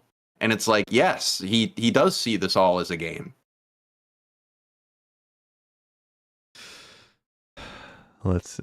Bandwagons of criticizing people who are in controversies all the time. But now that the shoe's on the other foot, you're mad about it. All the other shit from all the other vultures and all the other communities that are like coming in trying to like make drama out of this, that don't give a fuck about any victims or any people involved, which is the majority of people. Don't give a fuck about any of that. I don't care about that. Another accusation that Destiny's fans like to throw at people who criticize him is that they're just doing it for money. Oh, you mean like how Destiny has made money from covering other people's controversies for years? What a dog shit argument. Yes, I'm gonna make money from this video because this is my job, just like Destiny makes money from criticizing other people because that's his job. But this video isn't just... Also, okay, like Dalaban, is that another like community name?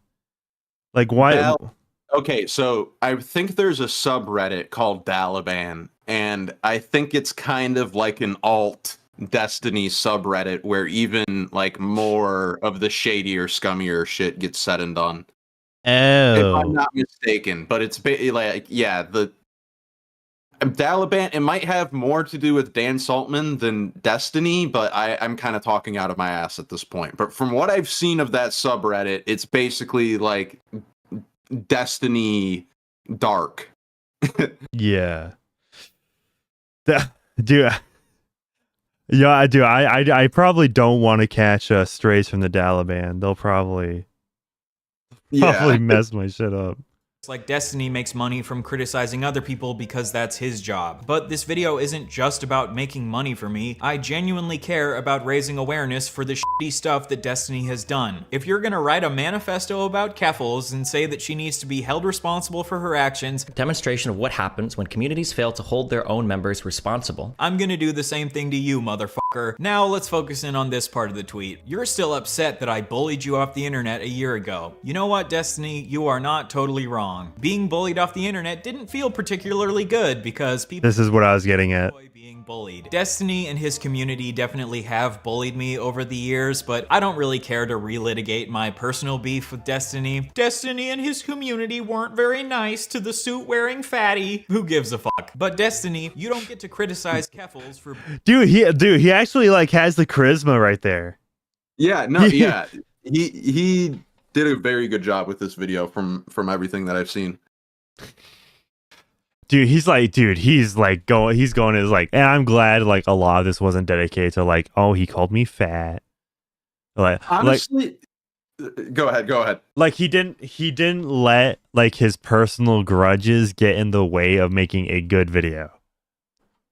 Yeah, and yeah. No, I think he did a really good job with it.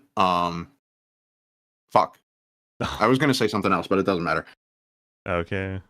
Being a bully, internet bullying, and then turn around and take pride in the fact that you're a bully. That is called hypocrisy. The fact that Destiny and his community have bullied me in the past probably is a factor in why I chose to make this video. And I would argue that the treatment that Destiny received from creators like Vosh and Keffals is one of the reasons he made manifestos against them. As much as I might want to, I am a human being and I can't fully separate myself from my own personal biases. And the fact that I have been bullied by Destiny and his community in the past does probably make me somewhat biased against them. If you feel like my personal bias against Destiny means that I'm not the right person to make this video, I respect that opinion and I encourage you to go watch a different YouTube video. But in this video, I'm going to try my absolute best to be as unbiased as possible and stick to the facts as much as possible. I am going to try my best to not view Destiny in bad faith because I think even if you view him in good faith, he's still a piece of shit. I do feel like one of Destiny's tactics from across the years is to be incredibly mean to anyone he has a conflict with. So when that person eventually decides to make a video criticizing him, he can just write that person off as obsessive and just mad because he bullied them. As a supporter of yours, I'd appreciate if you address some of the points made in the Brittany video. She seemed to be pretty fair, especially in her conclusions. I don't have time to address every deranged, obsessive video that's made about me. I still haven't watched the Brittany video. Just add this tactic to the long list of tactics that Destiny and his community use to deflect criticism from themselves. The last criticism that Destiny and his community might make against this video is that I'm bringing up a bunch of old news that Destiny has already addressed. While that might be the case for some of the things I talk about in this video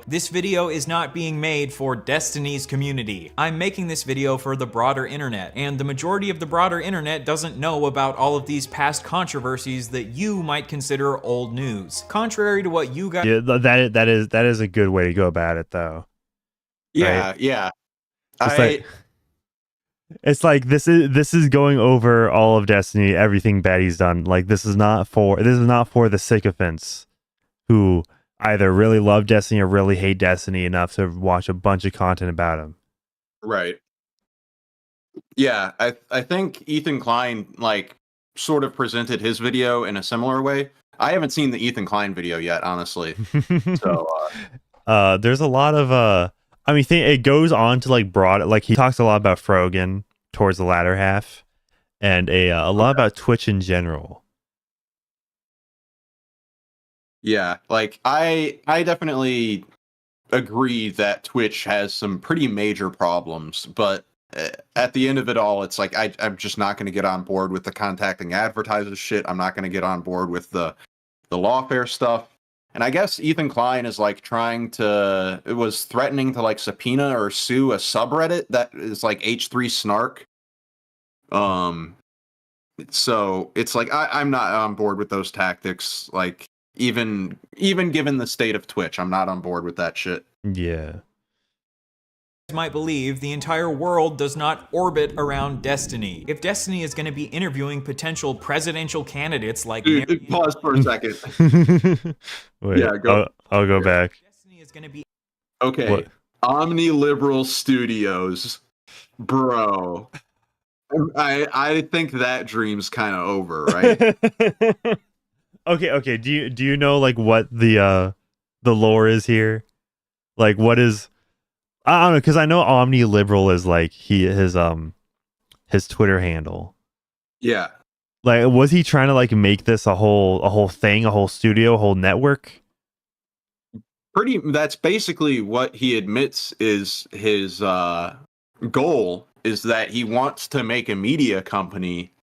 And it seemed like Omniliberal Studios was like the first really big step in that.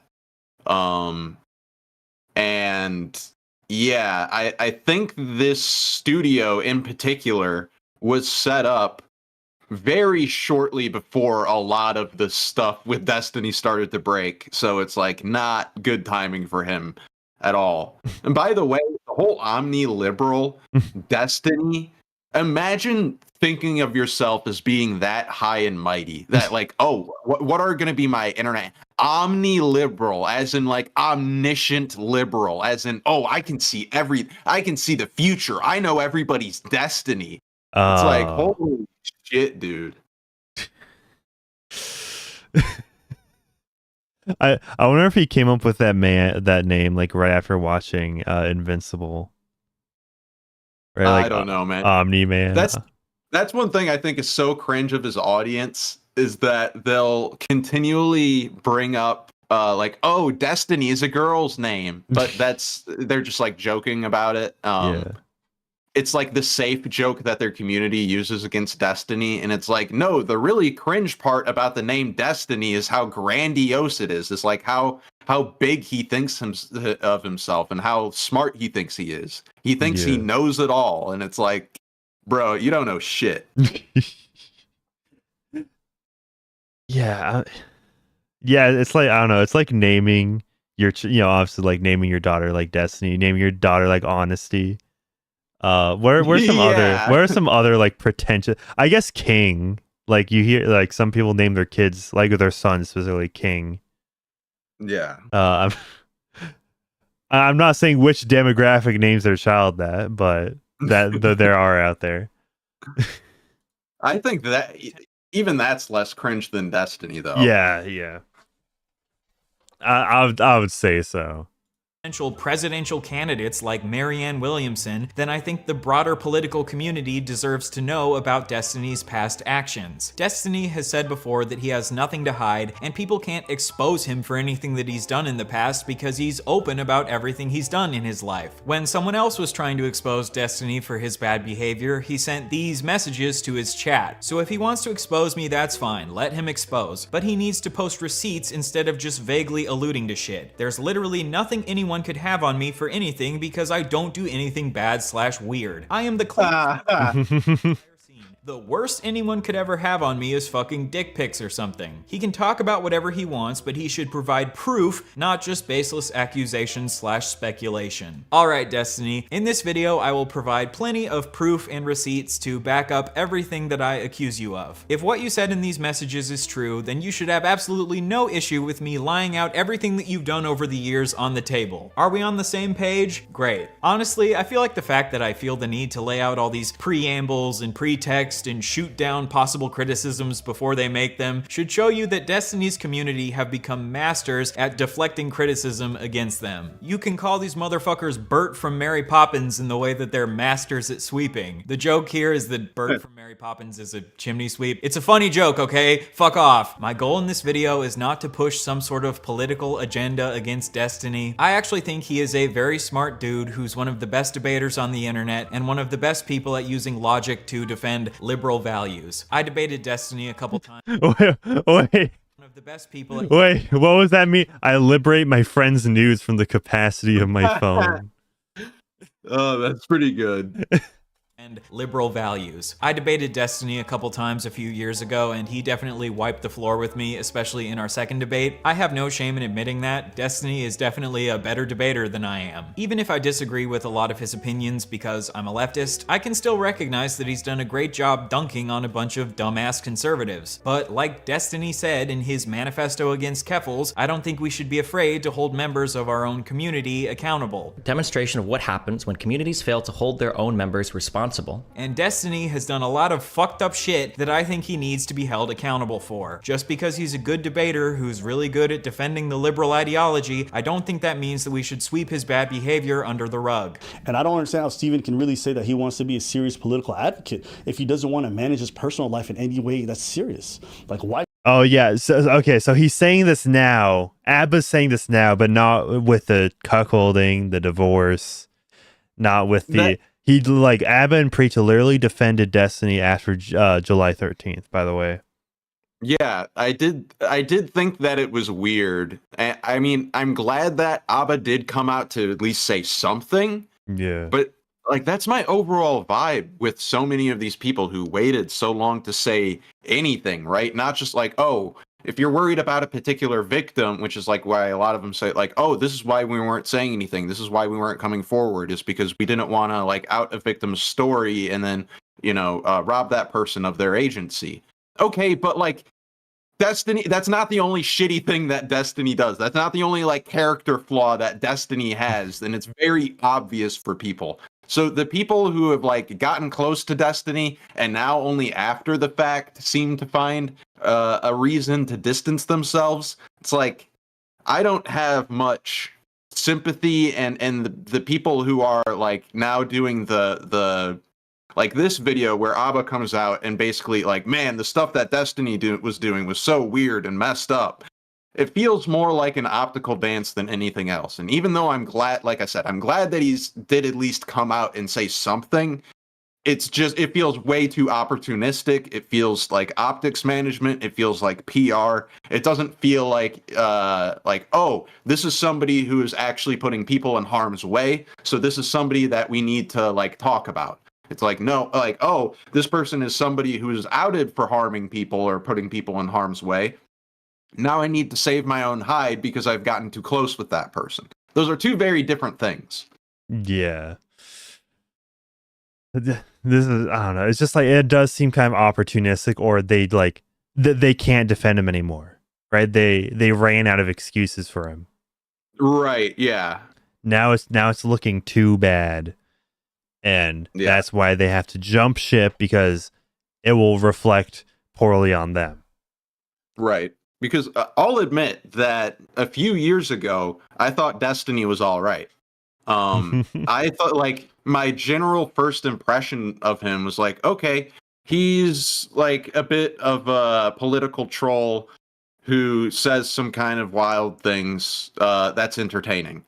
But I didn't realize how deep it goes, and it didn't take me too long afterwards to realize, like, oh, okay, like this guy is a genuine piece of shit. Yeah. I think I just generally found his fan base annoying, probably for the whole times. Probably. Yeah, he does have a very. This is how I worded it on Gokinaru's stream: is he has a very excitable fan base. Yeah. By the way, shout out Garrett Grant for gifting 5 memberships. The ones who received it are Bucket Boy, Eldon, Mental Crash, Junebug, and Alex Steckman. So all of you, make sure you thank Garrett Grant for the membership gifts. And if you've not already, become a member today. Join this channel today. Let's go on. Why should the DNC involve you in anything that they want when your personal life looks like a fucking train wreck that's going to be bad PR for all of them? Why? I mean, the DNC literally has what's his name? Has the is it David Hogg? They have David Hogg as the speaker for them now. Is like the I recognize that name. The only thing I really know about David Hogg is that Owen Benjamin went after him for a while, didn't he? I don't know. I'm not familiar with Owen Benjamin at all. That's like some old Owen Benjamin lore that I only know from Porcelain's documentary. Yeah, like basically he went to Parkland, like he was a student there, and now he, obviously Parkland, that situation happened in like 2018. And he's been an advocate for gun control ever since. And gun control is like gun control is like the one issue that Republicans have been winning consistently on for like 20 years. So, I don't know. Should anyone want to spend time debating you on these bigger platforms if all you're going to do is bring fucking tarnishing their reputation, right? It's like, if you're serious about this, you should make this sacrifice. And if you can't, then I don't think you really care about the political positions that you claim to care about. My goal in this video is see that criticism right there, and Abu was like very convicted about it, but that criticism right there had nothing to do with the allegations. So it's like, I don't know why Abu and Preach swept for Destiny, like you were saying, after the Trump assassination attempt. I don't know why they got so close with him if they had these kinds of problems with him. And I know for a lot of people, it's like, oh, well, his fan base is like very vocal. We don't want to upset their fan base or anything. But like, at what point do they realize like we are being bullied by like one person's community into basically not criticizing somebody who very much so deserves criticism? Yeah, the whole thing is, right, it wasn't only that they didn't say anything and they try to shy away when people were confronting them about Destiny's behavior, right? If you're going to someone else about things that like somebody they may like loosely associate with knows, like, yeah, you can piss off with that. But, right, unprompted, Abba and Preach made a video defending Destiny back in July. So now they're eating crow on that.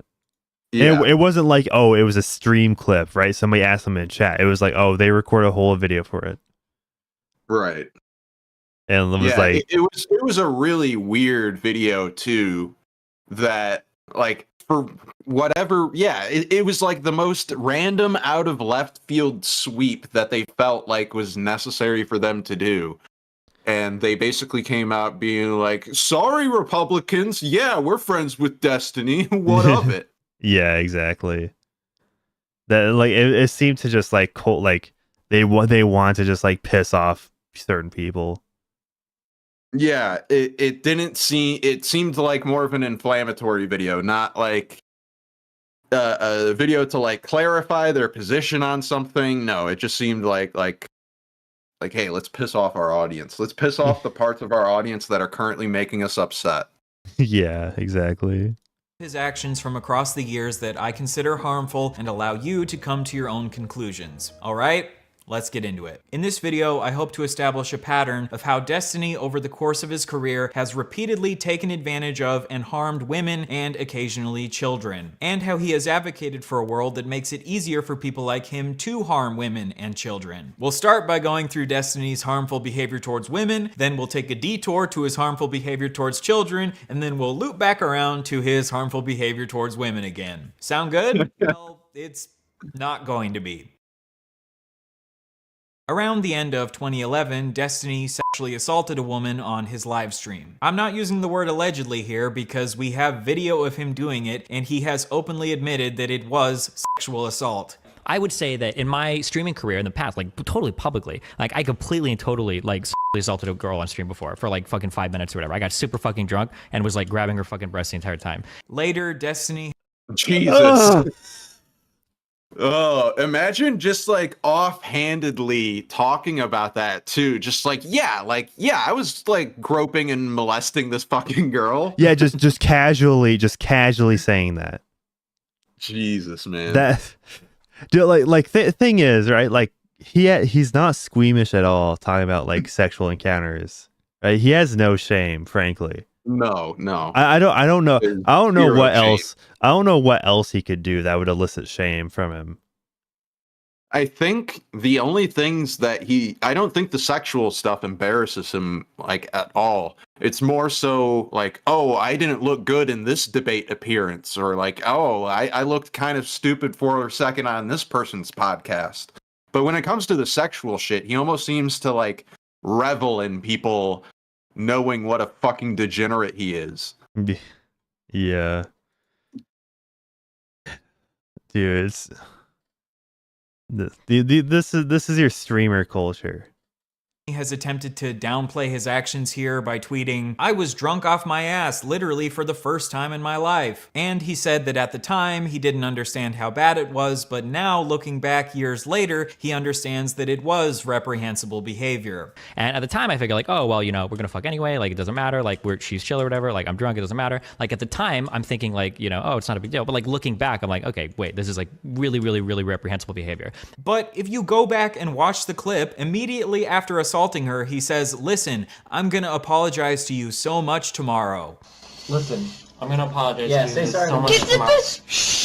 Why would you need to apologize to her? Jesus, dude. Maybe because you understood that what you were doing was wrong? To me, this is gonna get hard to watch really quick. He knew that what he was doing is wrong. And obviously being drunk does not absolve you of your actions. Otherwise, we wouldn't criminalize drunk driving. You've come here to this stream to defend drunk drivers to me. This is a common tactic with Destiny where he'll half take accountability for something, but half try to downplay it by saying, "Oh, I was so drunk at the time. Oh, I didn't understand how bad it was at the time." But I'm calling bullshit. You understood that what you were doing was bad, even back when you did it, because you were an adult, not a baby. According to this woman, Destiny has never directly apologized to her, even though she would like him to. She acknowledges that... Of course. Yeah, this is your internet Rizzler. like Jesus, man. Oh, he's a real diddler type. That he has indirectly apologized on his stream, but my question is, did he apologize on his stream to save his reputation, or did he apologize because he was genuinely remorseful? I will allow you to answer that question for yourself as we go through more of Destiny's pattern of behavior from over the years. In 2012, Destiny shared private nudes of a woman he had been sexting named Blue Tea with his friends. Destiny will often claim that the reason for his actions are because he was provoked into doing them and he had no other choice. I'm kind of being pushed into playing my entire hand. But here, there was no provocation. He just thought it would be funny to share this woman's private nudes with his friends and joke about how fucking hideous her face is compared to her beautiful body. And he also insulted her because he thought she looked like Shrek. So he shared a woman's private nudes without consent for the purpose of degrading her. In response, Blue Tea... Yeah, every detail. This just gets worse. Yeah, I don't think it's really going to slow down with it anytime soon either. I think this is we're just fucking in it. Yeah, this is a whole. This see, the beginning could have been was a little slow. This is like, oh, we're going right up. It makes sense as to why he had to take a long time though, because there are a lot of people who would make like, oh, you're just obsessed with Destiny. Yeah, and it's like this, obsessed or not, this shit needs to be talked about. Yeah. Lost bullets for Canadian $5 is actually drunkenness can be a defense to a crime. It depends how drunk you are and what the crime was. Okay, good to know.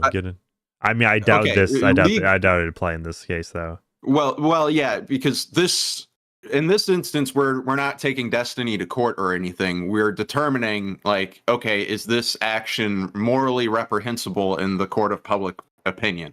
And I would say that, especially with the detail that Ryan Beard highlighted there, that Destiny seemed to acknowledge and understand that it was wrong, even when he was drunk. It's a really, really, really fucking bad look. Yeah.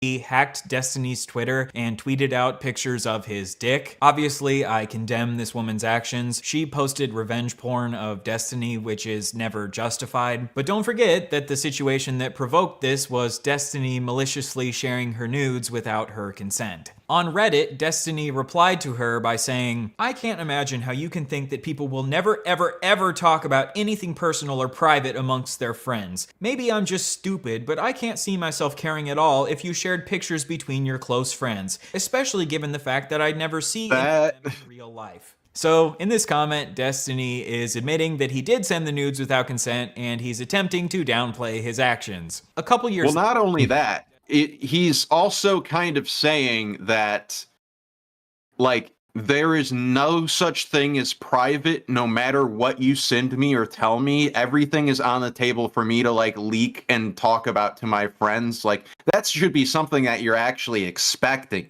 is for me to leak your shit to other people and talk about you behind your back. And it's like, that's the expectation we should have? I don't know. Like, we're talking about you sharing people's nudes. We're not talking about like, oh, you overheard somebody say this, or like, oh, there's some gossip, or like, oh, this person did something that annoyed me today. It's like you're sharing their fucking nudes. It's different. Yeah. I like how is there a defense to this? There isn't. Yeah, exactly. Like there is no like not even the devil is advocating for you. There is no devil's advocate. Yeah.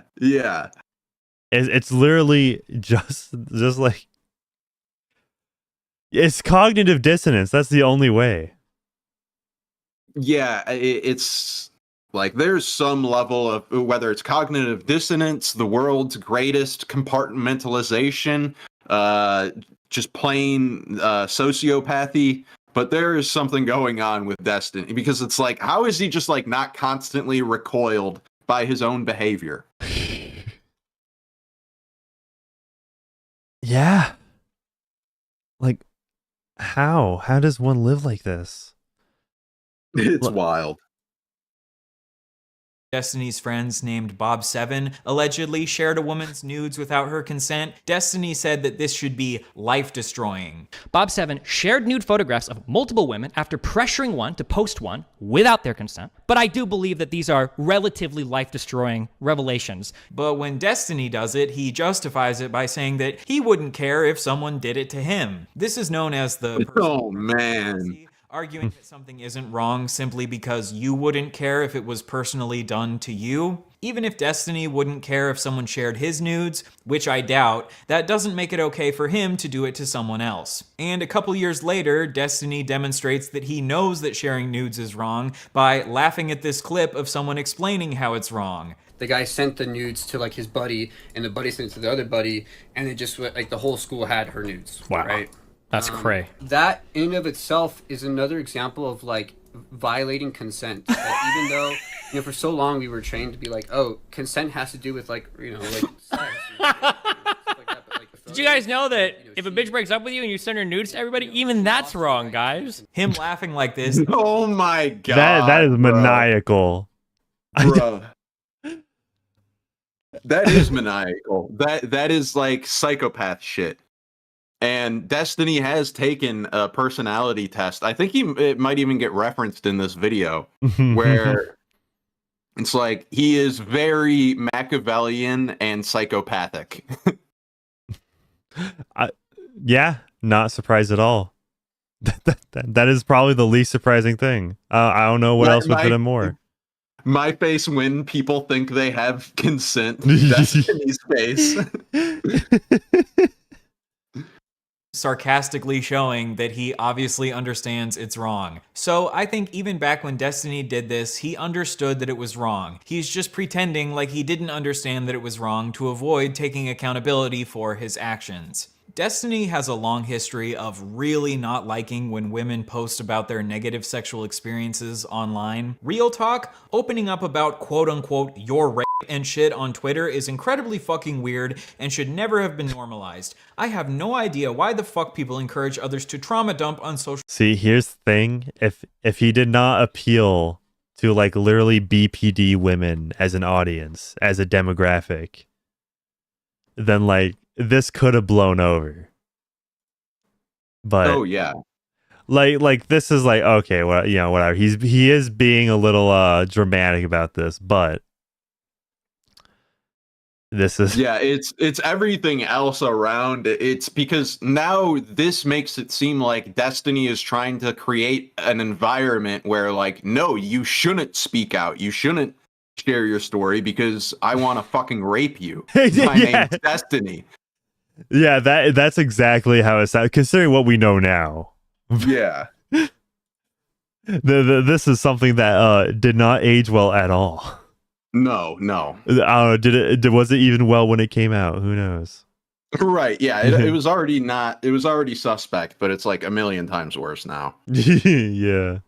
Social media. It's insanely unhealthy. This was in response to a woman sharing an allegation about how she was stealthed. She was allegedly having sex with a man. She had established the boundary beforehand that he needed to wear a condom during sex, but in the middle of sex, he removed the condom, which is a form of rape. I agree with Destiny that sometimes trauma dumping on social media can be unhealthy, but sharing allegations on social media obviously has the possible benefit of holding people accountable for their actions. And putting the word "your rape" in quotation marks obviously implies that he's casting some level of doubt onto her story. It's one your rape and shit.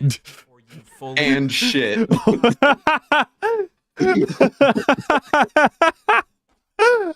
That's so fucked. Oh man. Oh my god. That's real talk right there. real talk. Have fun with the lawsuit, Destiny. Serious. This is a serious political man conversation here. Yeah, we need to take this guy seriously. All right, he's gonna save us from the Republican Party, guys. Yeah, you're savior of the liberals, sir. Oh man.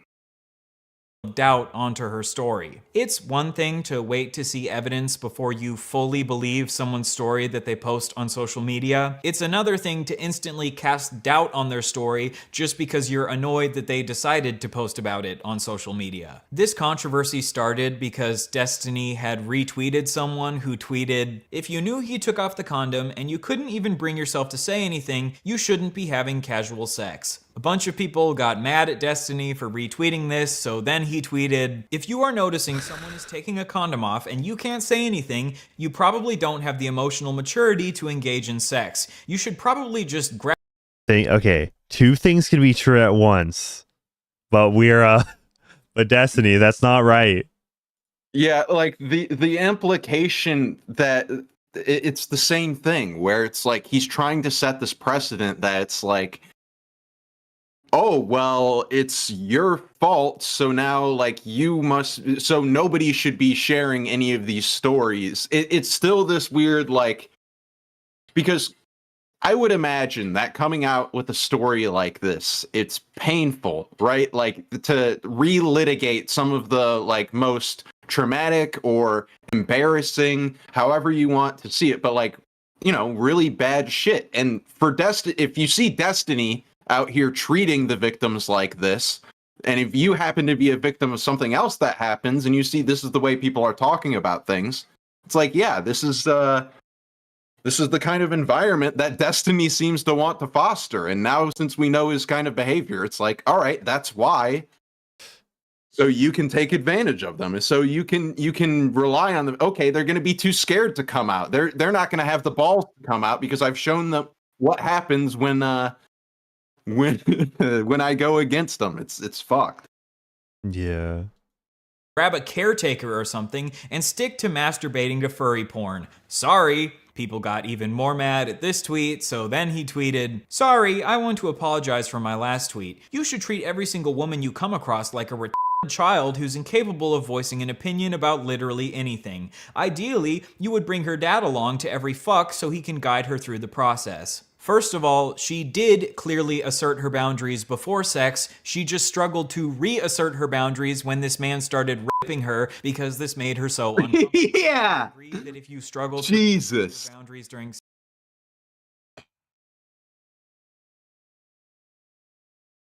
Yeah, Destiny.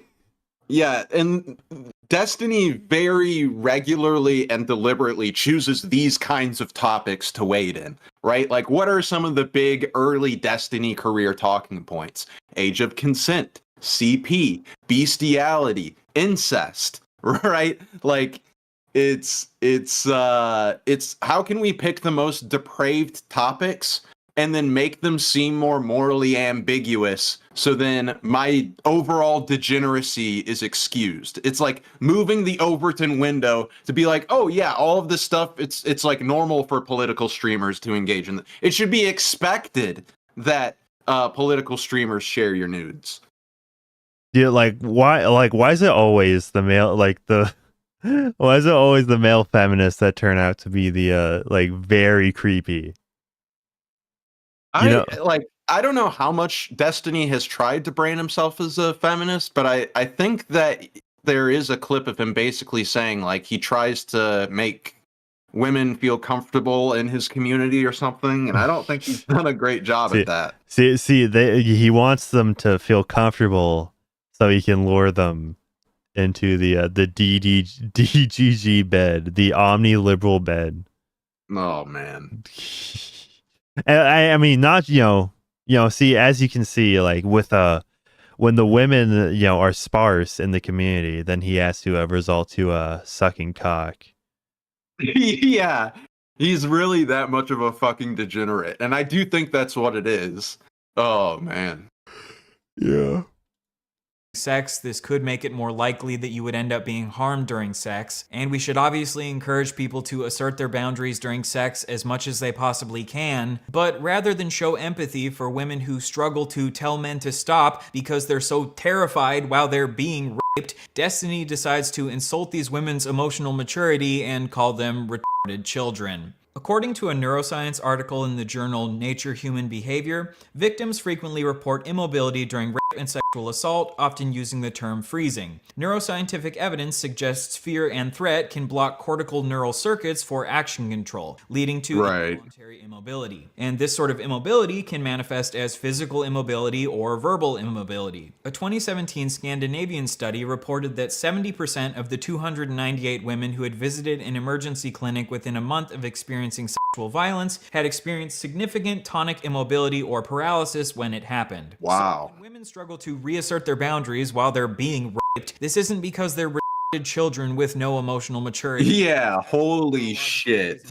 Behavior. When the streamer Hans of Harkir brings up the fact that these women could be having a freeze response when they experience stealthing, Destiny disregards this and says that a victim couldn't possibly have a freeze response just from seeing a man take his condom off. Freeze up is some shit where you're like in a fucking traumatic situation and somebody's doing some crazy shit. Not like you look down and you see that some asshole is trying to slip a condom off. Like, oh, I'm frozen out. I can't fucking think. I don't take the condom off. I'm fucking completely frozen. Bro, what the fuck kind of 14-year-olds are you fucking? No, are you serious? But according to a 2010 study, what the fuck, dude? I don't know how. Like there is over an hour left. I don't know how this can get worse.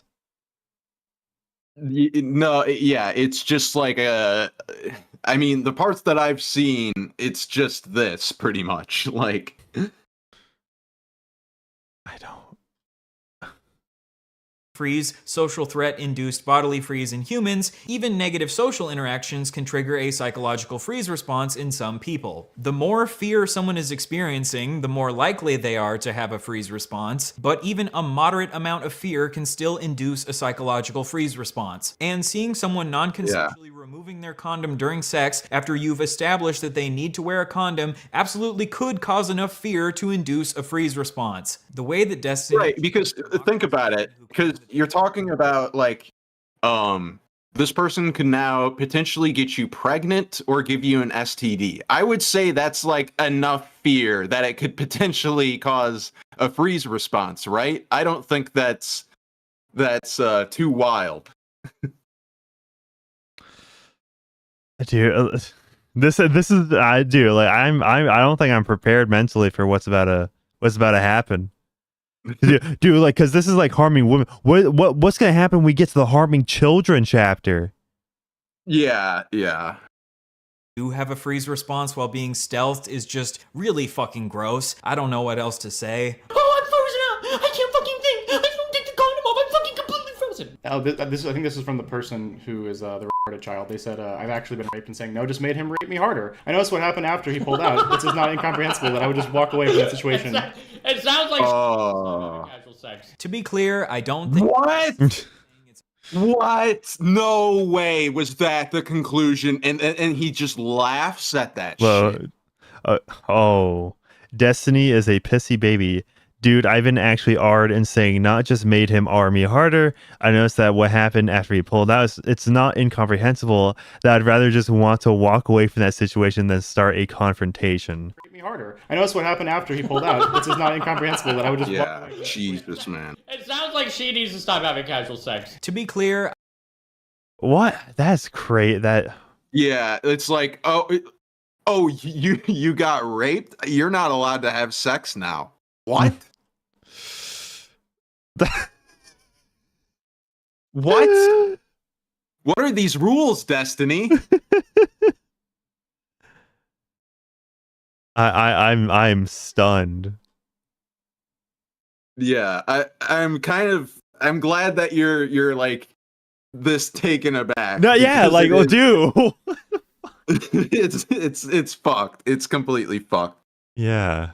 I don't think that Destiny is saying it's okay to stealth people, but I do think he is choosing to mock women for something that is outside of their control. Obviously, women do have some level of control over reasserting their boundaries during sex, and we should always encourage people to assert their boundaries as much as possible. But if someone is struggling to reassert their boundaries because of a freeze response when someone is raping them, maybe we shouldn't call them retarded children. After this controversy, the absolutely brilliant trans activist known as Keffals decided to make a false allegation against Destiny. She claimed that Destiny himself had stealthed a woman. Oh yeah, meanwhile he stealths people, which is legitimately a form of rape. Insane. As far as we know, this is totally untrue. Destiny himself has not stealthed a woman. He was just a massive asshole to a woman who was stealthed. To give Keffals credit, she did acknowledge soon after this that she was wrong and Destiny actually didn't stealth anyone. Wait, I don't know if he did it. Wait, backing up, I don't actually know if he did it. But Keffals, maybe consider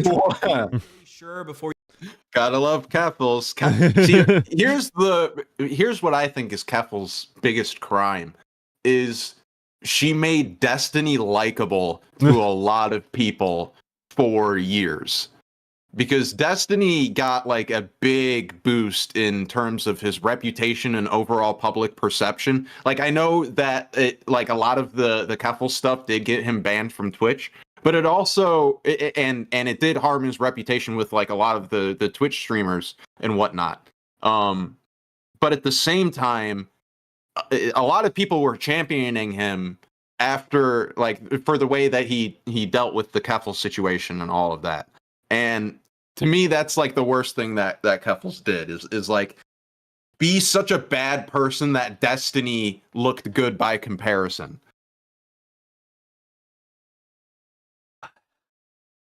Yeah. This I don't think I've ever been at a loss for words before. This just keeps getting worse. Yeah, it's wild. Or you make these types of allegations against people, Destiny is correct that spreading false allegations like this absolutely does undermine the cause of the left. Making this false allegation against Destiny allowed him to shift his focus onto your false allegation instead of focusing on the fact that he was a massive asshole to this woman who was stealthed. Unfortunately, many of the people who have tried to take down Destiny over the years haven't been the sharpest tools in the shed. Speaking of tools in the shed, let's talk about the time that Destiny tweeted that he hopes a woman is raped to death with a shovel. In 2015, the tweeted allegations that the man what a transition. had raped her. This tweet really upset Destiny because, as we've established, he really does not like it when women talk about their negative sexual experiences online. Jesus, why not file a fucking police report instead of tweeting this? You're fucking disgusting. What a fucking idiot at Stoya. Stephen Bennell, why don't you write us a long list of everything you feel a survivor of rape should do? Then I'll use it to wipe my ass. Survivor of rape. It's rape, not murder, not beheading, not a fatal car crash. Everyone survives rape. Get over it. Oh my god. Hello. Want to talk about how hard it is to go on every day? Kill yourself so you don't have to live with the pain. So, holy. See, but they're old tweets, right? They're old tweets. That's the excuse. Yeah, and it's like, but where has Destiny's behavior gotten better? It's like he's still like this violent, psychopathic piece of shit.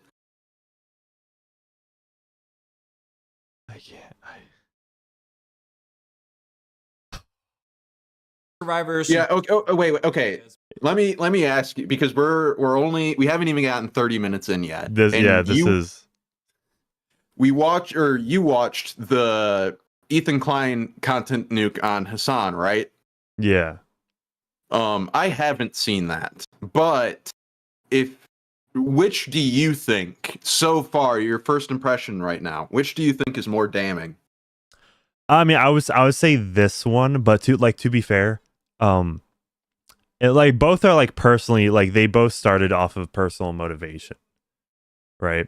Because yeah, well, I would say Hassan or Ethan Klein probably more than Ryan Beard. Yeah, and also not to mention, Ethan Klein, it veered off, and it basically was just Ethan Klein set himself up as a proxy for Israel, or not really for Israel, but basically I guess Ethan Klein's more pro-Palestine, and then Hassan would be more pro-Hamas. It's yeah, if you understand the kind of semantic difference I'm doing, where it's just he's the extreme one, and he really doesn't care. It gets into the weeds of geopolitics, and then it goes to whole how he's favored by Twitch, where that part is good. Yeah. Yeah. For me, the geopolitical stuff is the stuff that for me it interests me the least. I really don't know much about Israel Palestine, but I do remember, because Dan Saltman, he is one of the people who is also trying to sue Twitch, contacting Twitch's advertisers, etc. And the whole campaign is about anti-Semitism, but he openly admitted that he doesn't give a fuck about Israel Palestine. And it's okay, I guess, sure. You don't give a fuck about the thing that you're telling people to contact advertisers for. Exactly. But this, it's definitely it's not surprising, because Hassan actively broadcasts it, and it was Ethan Klein disagreeing with it, saying how it's bad. Where this is just I just think it's just more juicy, right? Right. Yeah. What there is to cover. Yeah, it's more private or more personal details, I guess. Yeah, exactly. At least they didn't die. And I guess what I'm getting at is that anybody could watch Hassan for let's just say watch Hassan for 2 months and come to the same conclusions that Ethan did. Right. Whereas this, it's gathering piece of information from all sorts of different accusers and all that. Right, and so much of what helps Destiny out, and what the argument that so many people use to defend him, is that oh, well, he was just joking during these times, and it's coming out no, a lot of the stuff he was not joking about. Yeah, exactly.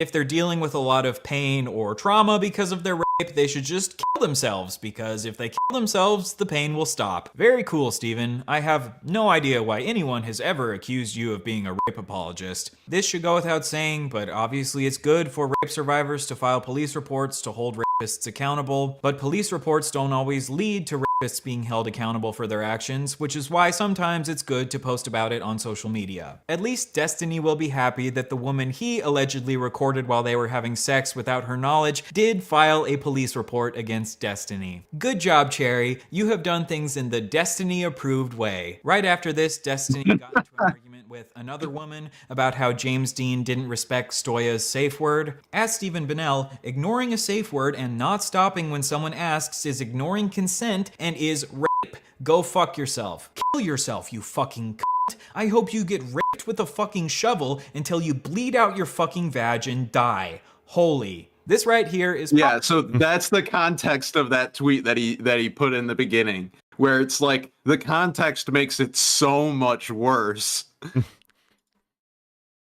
It's that's his response to a rape victim. Okay. Every single detail makes it so much worse.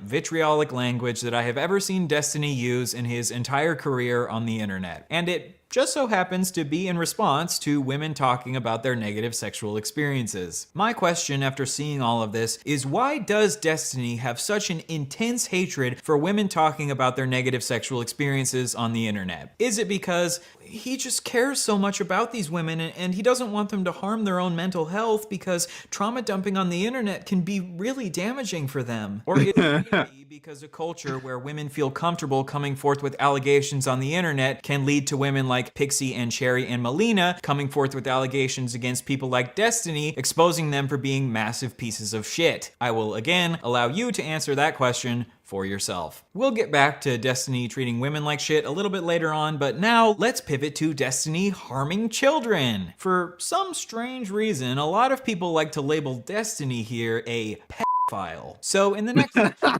yeah, for some reason, people like to call him that. Yeah, that is very well done. That is actually like choice comedy. Yeah. Good job. We'll get to the bottom of whether or not Mr. Bunnell here really is a certified EDP 445. Is Destiny really a pedo, or are these just false, slanderous allegations meant to try to dethrone the debate bro king? Let's find out. Harming children. In 2012, when Destiny was 23, he shared in a group chat with a couple of his friends the messages, "You want to see the sickest shit in the world? So many fangirls. I had one that was 15. She wanted to meet and hook up. Dude, she's 15, what the fuck? But she sent me pictures that made it so hard to say no." Oh! It got worse. Of course it got worse. This story gets worse in particular. We're not done. Then of course. Destiny linked a picture of this girl in a bikini in the chat and said, "Girl on the left, so hard to say no." No. Yeah, dude. Destiny. It's that bad. What were you thinking? But hey, I guess this is the kind of guy that Willie Mac has a lot of respect for. Yeah. Oh, gonna get arrested one of these MLGs, man. So in these logs, when Destiny was 23, he said that it was really hard to turn down hooking up with this 15-year-old because... No. Oh. Dude, I almost don't want to press play. It's gonna get so much worse.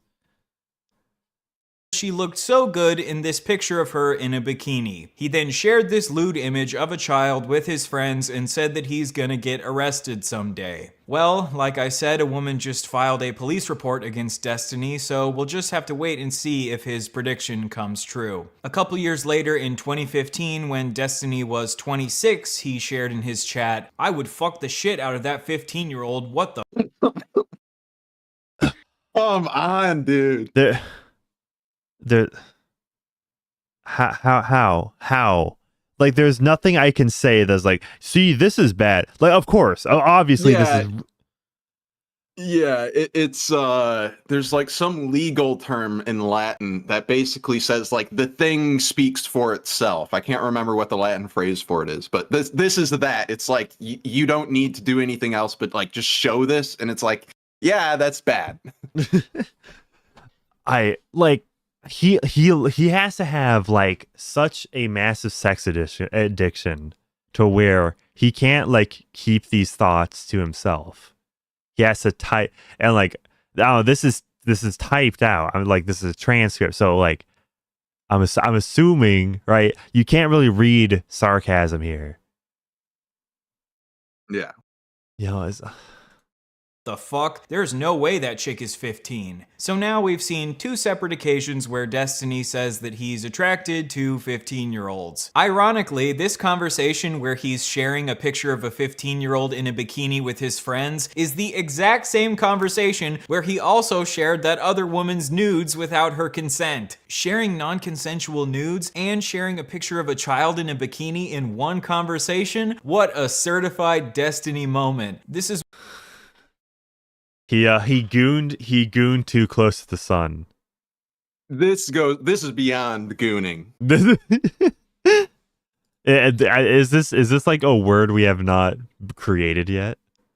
I think so. Because I'm trying to think, because political streamers across the board are generally pretty controversial, pretty scummy, kind of like con artist type people. And there's usually a lot of things that you can criticize many of them for. Destiny's position and his situation is entirely unique. It's new. Yes, we're going to need some new words for this. All right, yeah, come up with your great new your new words for whatever Destiny is here. Words or phrases. Yeah.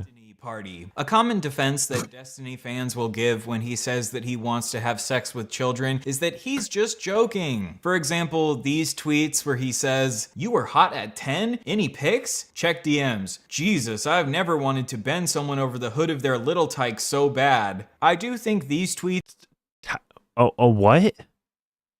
Yeah, so that's like Destiny's brand of humor. That's like, probably why he gets along with Mr. Girl so well. Yeah.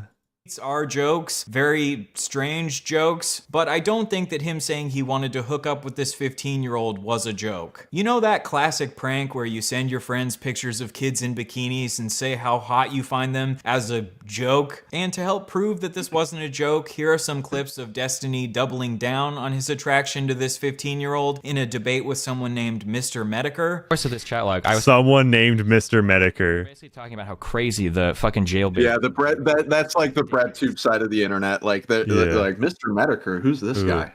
Yeah, little do they know that he had a history with H-Bomber guy. I think I said something along the lines of like, there are 15-year-old chicks that are like hot as fuck that will like try to send you pictures to like fuck you at events and shit, and it's like you have to be really careful when you navigate that. So what is the admitting to jerking off to 15-year-olds then? What is that in relation to? I never admitted to jerking off. I think I just said like this. I think the log is something like this 15-year-old chick was trying to send me, or was sending me pictures of herself, and she was hot as fuck. It's like really hard to like turn down some of these people. I think. Wait, how old was she? She said she was 15. So you did get pictures from a 15-year-old? Not nudes though. Sorry, I should specify. I think a couple pics of her like at the beach or some shit. But in swimwear? Yeah. So you're getting swimwear pics for 15-year-olds? Yeah, hell yeah, dude. This shit is fucking crazy. See, like, hell yeah, dude. See, now, like, we get it in writing, we get it in like text message. Now we're getting it like in verbally, right? And he keeps doubling down. Shit as fuck. So, in these clips, he says that some 15-year-olds are hot as fuck, and he admits to sharing a picture of this 15-year-old in a bikini to his friends. So, is Destiny a pedophile? Well, he admitted that he finds some 15-year-olds hot as fuck, and he sent his friends a picture of a 15-year-old in a bikini because he found her so attractive. A lot of arguments with Destiny about pedophilia end up getting wrapped up in semantic debates about labels instead of focusing on the facts of the matter. If you call Destiny a pedo for being attracted to a 15-year-old, he'll launch into a tirade about how, pedophilia is the attraction. Yeah, this is a good part. And 15-year-olds are post-pubescent. So therefore, by calling me a pedo, you have slandered me. So then you go... The hebephile argument. Yeah, it even goes further than that, though. Like, this kind of, like, meta arguing the things that you're going to have to deal with. I like that kind of presentation in videos, and I think Ryan Beard, like, fucking nailed this part. Okay. Honestly, you know what? I wanted to say this earlier, but Destiny's downfall, I think, has been kind of like, in some ways, a bit of a uniting moment. And that's great, because I do think that we need more unity. Yeah. Yeah, we can all unite on being against Destiny. Yeah, we can all agree that this isn't good. Yeah, very much so. Okay, I guess you're not a pedophile, you're an ephebophile, because ephebophilia is the attraction to teenagers aged 15 to 19. So then he'll go, no, ephebophilia is the primary attraction to mid to late adolescents. I'm mostly attracted to adults. I'm just a little bit attracted to children. There are 15-year-old chicks that are like hot as fuck. So therefore, I am not an ephebophile, and you have slandered me yet again. Also, there's nothing inherently wrong with ephebophilia, because 18-year-olds and 19-year-olds fall fall under the category of ephebophilia, and there's nothing wrong with being attracted to adults, so your normative position condemning ephebophilia in its entirety is already a flawed premise. And even if I was a pedophile, there's nothing wrong with being attracted to children. It's only bad if you act on that attraction. So therefore, you have slandered me in countless ways, and my community will now harass you for years. See how you've now had an exhausting 20-minute debate about labels instead of focusing on the fact that Destiny admitted to being attracted to some children and admitted to acting on that attraction by sending a picture of a child in a bikini to his friends. This is the debate bro way. Crush your opponent through pedantic arguments about semantics so you never have to actually take accountability for your actions. As far as we know, I don't think Destiny falls under the clinical definition of pedophile, but the colloquial definition of pedophile is someone who is attracted to children, and Destiny is... I mean, wouldn't that also, or I mean, for a legal definition, you would have to, I'm assuming, have to like actually, I mean, if you're sharing it online, right? Yeah. Well, Ryan Beard, he makes the clarification here that like, well, like legally maybe not, but colloquially, like what we all know and think of when we think of like what a pedophile is, like, yes, Destiny has openly admitted that he's attracted to 15-year-olds. Yeah.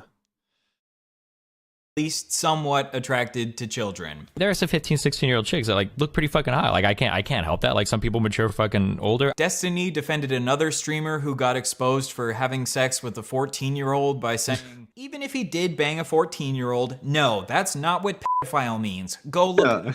12 years ago. 12 years ago.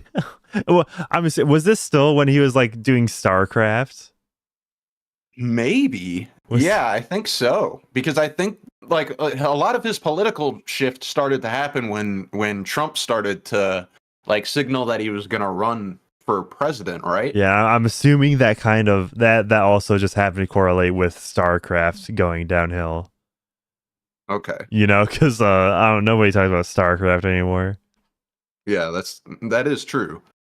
Yeah, like, but even back then, he's still like the one thing he would debate.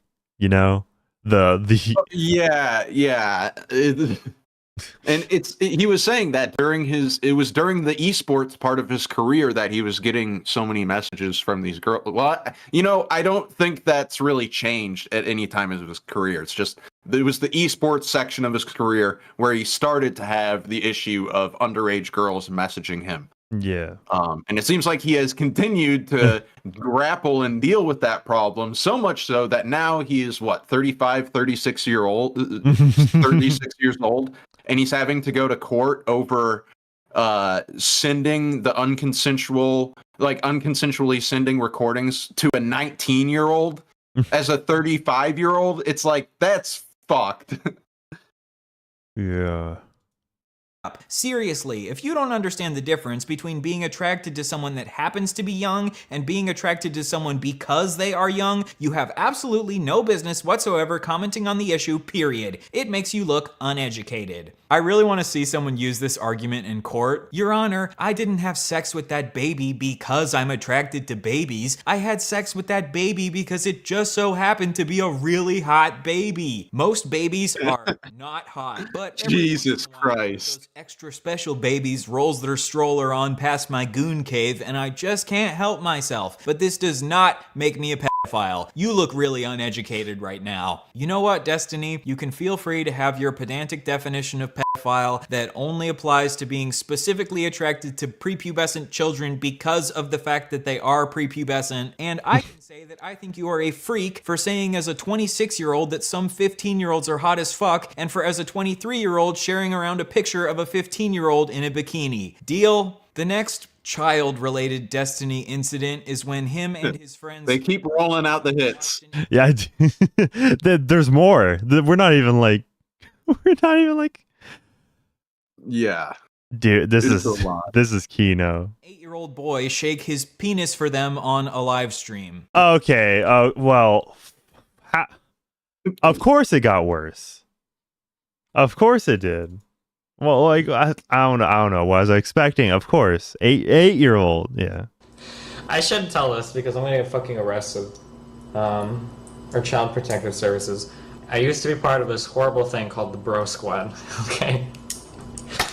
Fucking me, if you remember that fucking Cheeks bitch, and fucking a couple other people that have never been on my stream before, we're part of the Bro Squad, and what we would do is we would go around Justin TV streams, trolling the shit out of these people. And we went around from fucking channel to channel, like fucking around. Like it was just horrible shit. We went to this channel with this fucking like, this kid was like 8 years old, and he was fucking broing out with everybody in this chat. For whatever fucking reason, this kid decides to fucking take his pants off and fucking wiggle his 8-year-old dick on stream. I can't even believe it. Oh my fucking god. It was like, I didn't even know, like, we were on Skype, we were like, holy shit. Like, we had to do like a double take because we didn't even fucking know, like, what the fuck was on. Like, we were looking at like an 8-year-old dick, like, on the fucking screen. And his fucking brother, we called him Captain Push-Ups, would like come in the room. And this guy was like fucking 14 years old. He had his shirt off and he was like this. Like watching this stream the entire time and shit. Oh my god. As far as what Destiny says in this clip, they didn't ask the child to pull his pants down, but I still think it's very bad that him and his bro squad didn't immediately click off of this live stream the second that this child exposed himself. If a child exposes themselves to you, I think you have a moral responsibility to immediately click away from that shit. But I guess Destiny and his bro squad thought it was really funny to sit and laugh while staring at an 8-year-old's penis. Next, Jesus, man. So yeah, you haven't really said much about this one. I mean, like it. I don't know what could I add to this. Yeah. I'm genuinely at a loss. I didn't. Destiny is a freak. Yeah, maybe he should actually be locked up, unironically. You know? Yeah, like that's my take. And by the way, I'm not saying this with like, oh, I'm gonna sue Destiny and I'm gonna dox him and I'm gonna scare him off the internet and I'm gonna contact his advertisers. Nothing like that. So when I say this, it's just an opinion. But the dude needs to get the fuck off the internet. That is true. Definitely. Some time away from the computer, maybe in a jail cell, would do him well. Yeah. Plan to kill a kid. Apparently, this kid was DDoSing Destiny's website. DDoSing is when you overwhelm a website with fake internet traffic, causing it to shut down. And because Destiny's website was shut down, he was no longer able to make money from it. Oh, I did troll the shit out of the DDoS kid. That's a guy, that's one of the people, like, legitimately, like, you have no, like, it's actually kind of scary, like, how close I was to getting people together to go down to his house and kill him and his family. Or it would have just been him and his father. Because I didn't know anything about it. Dude, that was some of the most fucked up shit in my entire life. I was so fucking close to doing it. But I was making so much money on Twitch, and I don't know if Nathan was involved in yet, but for whatever reason, I decided that the current life I had wasn't worth the risk of... Oh my god. Oh my god, I was so close to this fucking address. I had fucking streets mapped out and fucking you had no fucking idea. That's when I first started getting an interest in like owning a weapon. I got a permit to own a gun and everything. Destiny obviously Jesus killing this kid, but the fact that he legitimately planned to kill him is unhinged. Were you really considering it? Yeah, of course. It's actually kind of scary, like how close I was to getting people together to go down to his house and kill him and his family. How old was the kid in relation to you? I think the kid was probably 16. I think I was 22. Destiny has defended this to this day. Dog. If someone is stopping you from making money, this justifies killing them, even if they're a child. If you came outside every single day and some guy was slashing your tires and he wouldn't stop and you called the police and nobody wanted to do anything, just without having proof for it, and you're like, well, I'm gonna have to attack this. See, like this hypothetical story that Destiny is saying. See, now I can say something. That Destiny is saying is like, it makes complete sense, right? Imagine somebody slashing your tires every day, but then this kid is 16, right? And we're also talking about like killing somebody. So it's like, even if somebody is slashing your tires every day, it's like, yeah, you might have some authority or like some right to respond in some kind of way. Are you allowed to kill them at that point? I don't know. No, but probably, defend your property.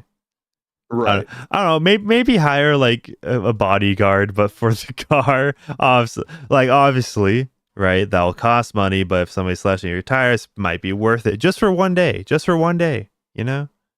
Yeah. I mean, I'm not like anti self-defense or like gun control kind of person or anything like that. But I don't think Destiny's comparison is that great. And then even then, like, yeah, you're talking about how you're gonna go out and kill a kid who is basically doing the shit that you do to other people as a fucking career. Yeah. Well, okay, let's. Yeah. And even if he's making a false equivalency. That's what. Making money, this justifies killing them, even if they're a child. If you came outside every single day and some guy was slashing your tires and he wouldn't stop and you called the police and nobody wanted to do anything, despite having proof for it, and you're like, well, I'm gonna have to attack this dude and maybe even kill him. Yeah, sure, go for it. Obviously, I agree that someone maliciously taking away. Wait, hold up. By Destiny's logic, then Hassan has the right to go out and kill Destiny. You're right.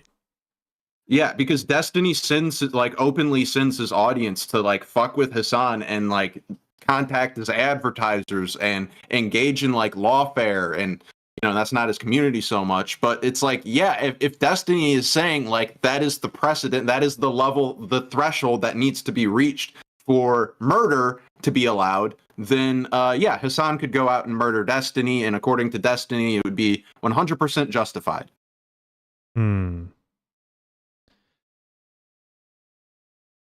Yeah. Is incredibly bad. Hassan, you can do the funniest thing right now. Possible avenue jumping to the nuclear option of shooting a child. See, that's how Hassan gets goodwill back. As much as it sucks to lose your income, I think if you need to choose between killing a child in cold blood and losing your Twitch revenue, you're just gonna need to put the fries in the bag and get a new job. The next child-related Destiny incident is when he encouraged an infamous lolly or drawn CP artist to draw a picture of his 6-year-old child. This artist is a man named Shadman. You might recognize. No. Wait. No way. Wait, hold up. No way. Did I even hear that right? So he commissioned an artist to draw a photo or picture of his 6-year-old child. He encouraged. Okay, encouraged. The next child-related Destiny incident is when he encouraged. I need to. An infamous lolly or drawn CP artist to draw a picture of his 6-year-old child. This artist is a man named. Wait, he said his 6-year-old child. His own child. Yes. His own child. Nice Shadman from the recent controversy with Ava Chris Tyson from Mr. Beast, who was a really big fan of Shadman's work. Shadman has a long history of drawing pornographic images of actual children, including Keemstar's daughter, and because Destiny was aware of this, he encouraged Shadman to draw a pornographic image of his 6-year-old son. This controversy. It has to be. This has to be a joke. Yeah, like what? What? Yeah, I need to see what the encouragement is because I haven't seen this part of the video. Yeah. Okay. When was this? Okay, 2017. Psychic Pebbles. Okay. Because Destiny had been insulting the YouTube animation community. In response, Shadman. Wow. How dare? The YouTube animation makes much better content than I do. Makes much better content than Destiny ever did. Right. Psychic Pebbles. People are curious at Omni Destiny. Where do you get your claim about animators making $250K? How much do you make playing video games? I thought you guys were more business minded. I forgot that YouTube is still full of children who don't know how to make money. Sad face at Psychic Pebbles. I'm sure you'd be playing League of Legends on Twitch until you're 50. This sounds like a great long-term business venture. You know what? Destiny playing League of Legends until he was 50, that would have been like the good timeline for him. And that does not sound like a good timeline, but in this scenario, yeah. Yeah. I was not aware of the Psychic Pebble Destiny beef, dude. Destiny had been insulting the YouTube animation community. In response, Shadman made this drawing. Autism speaks. Wait, what did Shadman know? Cuck is on the headphone. Yeah, how early was it known that Destiny was like a poly guy? I actually have no idea. Yeah, I don't know how early on in his career that was. Huh. Of Destiny to make fun of him. So Destiny then responded to Shadman by tweeting, "Hey at Shadbase, if drawing fan art of me is a tad uncomfortable, you could try drawing my son. He's only 6, so it should be easier for you." To try to be... So that is like a jab at Shadman more than like he's trying to commission or genuinely get that art made, right? Yeah, I'm pretty sure that's what it is. But to be fair, you brought your son into the argument, right? Yeah. That's very irresponsible.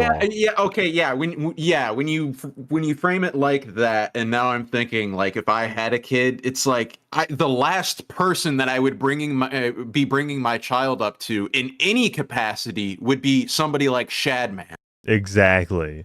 Like, I don't even want Shadman to know that I have kids, right? Probably. That's and that kid who in 17 was like 6 at the time, right? You know, is like probably like what, 13, 14 now? I think so. I don't know. I mean, 17 was 8 years ago. Oh man, losing track of time. Yeah, but that's the same son that, you know, would go on Twitch stream and like shoot Destiny with a little BB gun. Right. Yeah. You know? Yeah, man, but like, best wishes to that kid. I know. For real. Like I think this more so demonstrates he doesn't care about people unless he can benefit from them. Right? So like other than like he was like being a predator to his own son. I think the former is more likely than the latter. Yeah. Let's see. Jesus. Destiny, this tweet was obviously a joke, and he didn't actually want Shadman to draw a picture of his son. However, I still think that goading a known CP artist into drawing CP of your own son is incredibly irresponsible. Because imagine if Shadman took him up on his request and did go ahead and make the drawing in the same way he had drawn Keemstar's daughter. Then, Destiny's son would have had to deal with the fact that there would be drawn CP of him floating around the internet for the... Yeah. Holy fuck.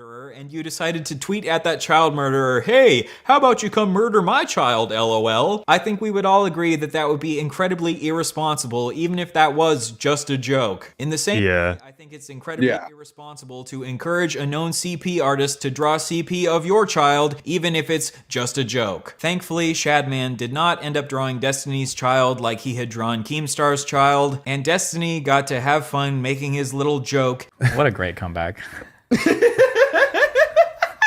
Even though this joke could have come at the expense of his 6-year-old son's safety. Even though a lot of these situations with children happened quite a while ago, I still think Destiny has been spreading harmful rhetoric around children even quite recently. A couple years ago, Destiny said that a 30-year-old randomly sexting a 14-year-old would not be grooming. Let's say there's a person that's like... How can you rationalize that?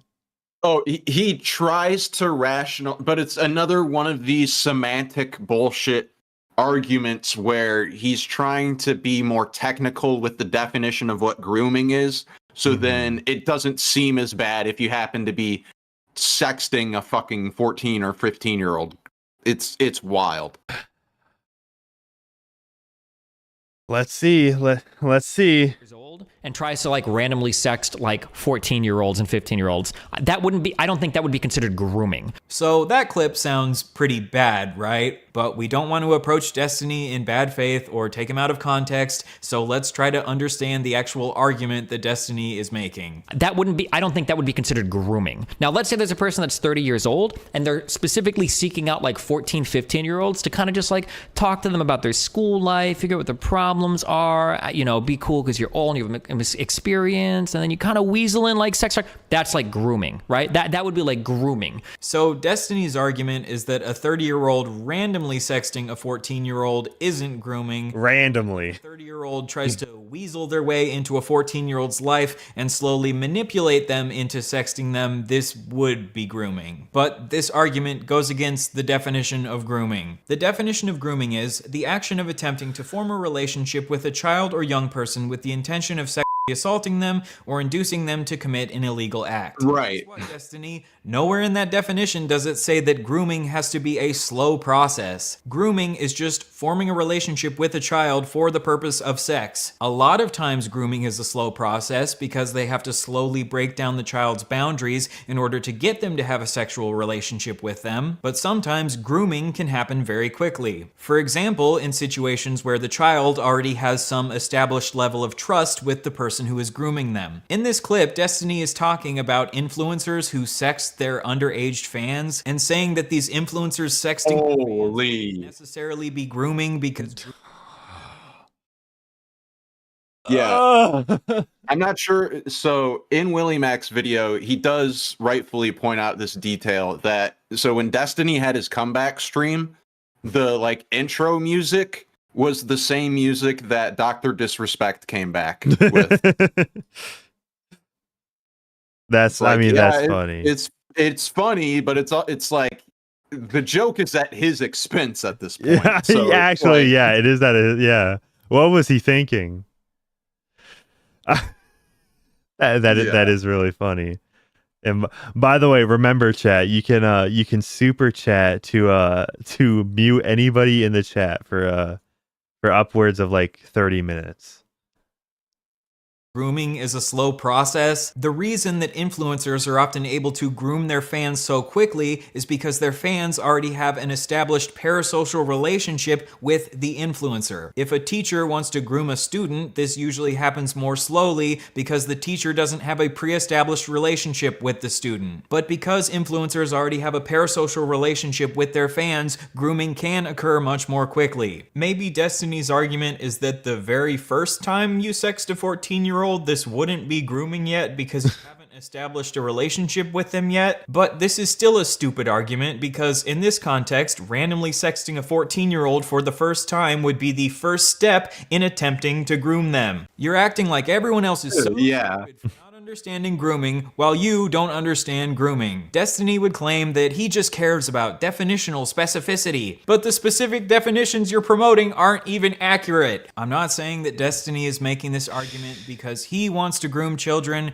but when you combine him saying that some 15-year-olds are hot as fuck with him sharing around pictures of 15-year-olds, with him saying that 30-year-olds sexting 14-year-olds isn't necessarily grooming, it starts to paint a very strange picture. Destiny also got really mad that people were labeling Drake a pedophile. He even had a debate about why it's totally fine for Millie Bobby Brown at 14 to be texting Drake about relationship advice. When you say he's texting... Yeah, that stuff is probably the most weird part about all of it, like for the Drake stuff.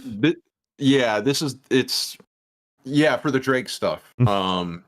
And I remember, I'm not sure if it was from this stream, but it was from a stream that Destiny was doing talking about the Drake stuff, where somebody in his chat, like, basically disagreed with Destiny, saying that, like, it would be weird for them to text, or, like, it would be weird for Drake to be this involved with, like, a girl this young's life, so on and so forth. And Destiny takes like this grand stance against this guy in chat, like calls him a pedophile, bans him, and like his rationale behind why this guy is like, oh, if you even think that a celebrity would dare take advantage of a young person like that, then you're actually projecting and you're the pedophile.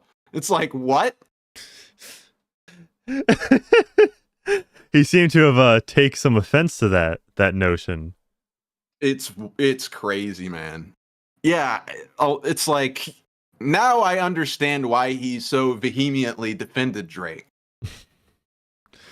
Yeah, I just like that all makes sense now.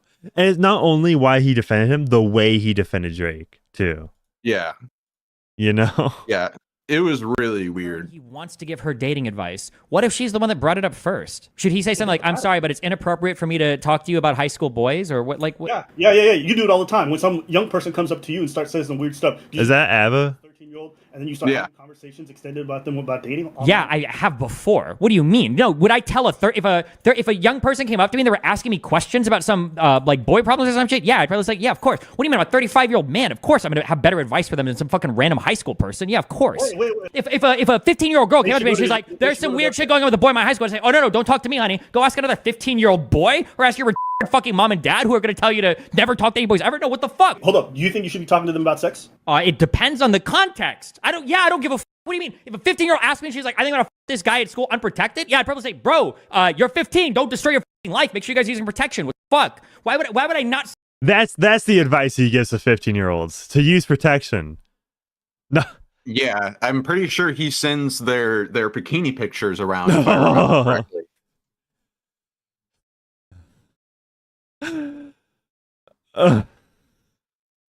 Yeah, it's rough. It's dude, like so rough. He was actually like he was making sense until that point. Like I could understand his thought process, but now it's just like, dude, he's on Gooner's side now. Okay, do you think that most parents finding out that you're talking to their kids about sex and giving them advice, do you think they would take it well? I don't know. I don't give a they should be talking to their own kids about it. So apparently Destiny has given... I don't give a shit. Yeah, I don't give a fuck about what the parents think about how their child should be talking with other people or how they can. I don't care about the boundaries that parents try to establish with their children and strangers on the internet. Okay, yeah, that's an interesting boundary for you not to give a fuck about, Destiny. Dude, like people who grew up on the internet. Like, I mean, Destiny didn't, like, he's, in his 30s now. So it's not like he even grew up on the internet. But, like, there's a lot of kids out there that are growing up on the internet or have grown up on the internet. And, like, they are so inundated with, like, sexual content. Or, like, suggestive content. It's...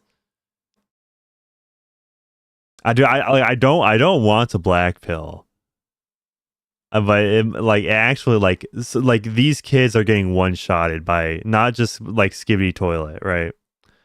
Right. But yeah, Skibbity Toilet's just scratching the surface. It actually is. Because at least with Skibbity Toilet, I decided to watch it at one point. I'm not saying I'm caught up on the lore or anything. Right. It seems to be like, like kind of there's a war, right? It's a war going on, but it's not like it's not graphic. It's not violent. And obviously it's not sexual. So I'm like, frankly, if that's what my kids are watching, you know what? So be it. Yeah, that is just like dumb memes. You could call it like it's colorful trash nonsense, but it's not like, I'd much rather have my kid watching Skibbity Toilet than Destiny. That's for fucking sure. Even if the kid's 15, yeah, rather Skibbity Toilet than Destiny. Oh yeah, yeah. Because like with Destiny, you have to act like, oh, is this person going to establish a relationship with the other person in their community? Is Destiny going to reach out to this person? Like you. It's not just the content that you have to worry about your kid watching, but if your kid is watching Destiny, it's like you do genuinely have to be like worried, like, oh, is this guy gonna fucking do something to my kid? Yeah, like I don't know, like ideally, if you are raising children, my go-to would just probably if you're gonna give them computer access or any at all, probably definitely limit that. Yeah, but the thing is, even if you were to go outside, it seems like all of society, it's just like nothing's designed around kids anymore. Yeah, well, and then you also have the problem where if each individual household makes these decisions for their kids, okay, but then they go to school and then everybody else there has smartphones. Yeah. So it's a very difficult situation, but it's one that needs to be addressed. And my whole thing, because this is something that I've talked about on my channel, is parents should get together with other people, particularly in their school district, other parents, and talk about this. and that's like just opening up the conversation to like, because I don't think a lot of parents really realize just how bad it is to like put an iPad in front of your kid instead of playing with them yourself. Yeah, and like the thing is, like, if you don't have the parental controls on, right? Like, who knows what, like, you know what YouTube Kids can like send you, what kind of passes through that filter. It's like, honestly, I think like the best way would probably just be like literally return to like DVDs or Blu-rays or whatever, right? So it's like, you know exactly what the kid's watching. It's like, you can kind of control that, right? It's like, it's like, I know, right, when I put in a DVD of let's just say Sonic 3, right? I know that kid's gonna watch Sonic 3, and it's not like Amazon Prime where they're gonna like immediately like autoplay some other movie. Right. Yeah. That's an interesting thought, how like the autoplay and stuff plays out. Yeah, the amount of like easy accessibility, because you brought up YouTube Kids, and it's like most kids are probably smart and savvy enough where it's like, okay, they're just gonna like, even if they installed YouTube Kids, they can just like find a way to download the real YouTube app. Like most kids understand the technology better than their parents do. Yeah, like especially when it, like, I'm pretty sure like Generation Z was the first generation kind of raised like on the internet for the most part, where it's like it's not like the parents knew anything about this emerging technology. So I'm kind of a unique case, and so I'm a millennial. I'm not as old as Destiny, but I'm a millennial, and I like we had dial-up very early on, and our father, he's like an engineer, so he was very like into computers and stuff. So it was a little bit, it wasn't nearly as popular, but I was basically a millennial who did grow up with the internet. It's just not like the same internet that we know nowadays. Yeah, because like I feel like the internet back then, right? It was like you would go on the computer for your internet time. Then once that computer turned off, it was off. Like you're off the internet. Well, so yeah, with like dial-up, if you had your home phone connected to like the same line, if you were on the internet and then somebody called your phone, then you would be disconnected. Yeah, I remember hearing about that. Okay, but we got a Canadian super chat from Lost Bullets CA $5, who says, make a poll. Who do you trust less around your kids? Destiny, Shadman, Andrew Tate, or elementary public school teachers? Ooh, man. That's tough. That's a good poll though. Yeah. Oh wait. All right, and I am starting the poll right now. So vote on who you trust the least around your kids. Let's go. I might have to cut it off at harming children, because like we might have to start skipping around. Advice in the past. Destiny is famously really great at relationships, so I'm sure these children really appreciated his sage words of wisdom. But if there's one thing that nobody would ever say about Destiny, is that he makes good personal life dating decisions. Destiny also says that Huh? That had to be like it was probably a joke. Yeah. Like I'm sure that Abba was setting up for some kind of dunk. Yeah, I would imagine. Thinks he would give better relationship advice than a child's retarded parents, and that he would give a child sex advice even if this would upset the child's parents. Who cares if parents don't want you to talk to their kids about sex? Destiny understands your kids better than you do. Destiny, you're a rule utilitarian, right? You believe that we should establish moral rules based on what generally leads to the least amount of harm. But you don't think that it would be good to establish a general rule that it's not safe for 31-year-olds like Drake to be texting 14-year-olds like Millie Bobby Brown about their relationships? Of course, there can be hypothetical situations where this isn't harmful and the adult actually does have good intentions, but in general, I don't think it's safe for children to be having these sorts of private conversations with adults. Yeah, okay, like in this transcript right here saying I miss you so much. Yeah, that's Right. yeah, that is predatory on Drake's part.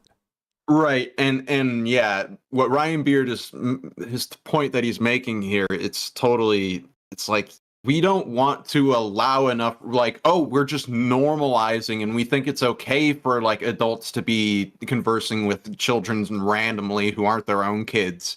And it's like some of those adults might have good intentions, like Ryan Beard is saying, but like we don't want that to become this like normalized in society thing where the people who are nefarious, malicious predators wind up taking advantage of this like social loosening. Yeah. Yeah, dude. Of course, there can be hypothetical situations where this isn't harmful and the adult actually does have good intentions, but in general, I don't think it's safe for children to be having these sorts of private conversations with adults. And I think it is totally reasonable to side-eye Drake for having these sorts of conversations with Millie Bobby Brown, especially because he kissed a child on stage. How old are you? I can't go to jail yet, man. 17? How do you look like that? Oh, man.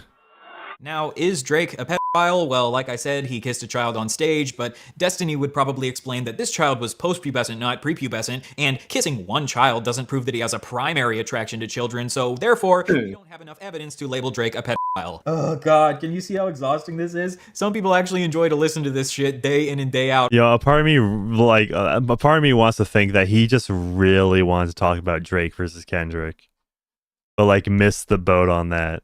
So it's like, you might as well talk about it. Just insert it here. Might as well.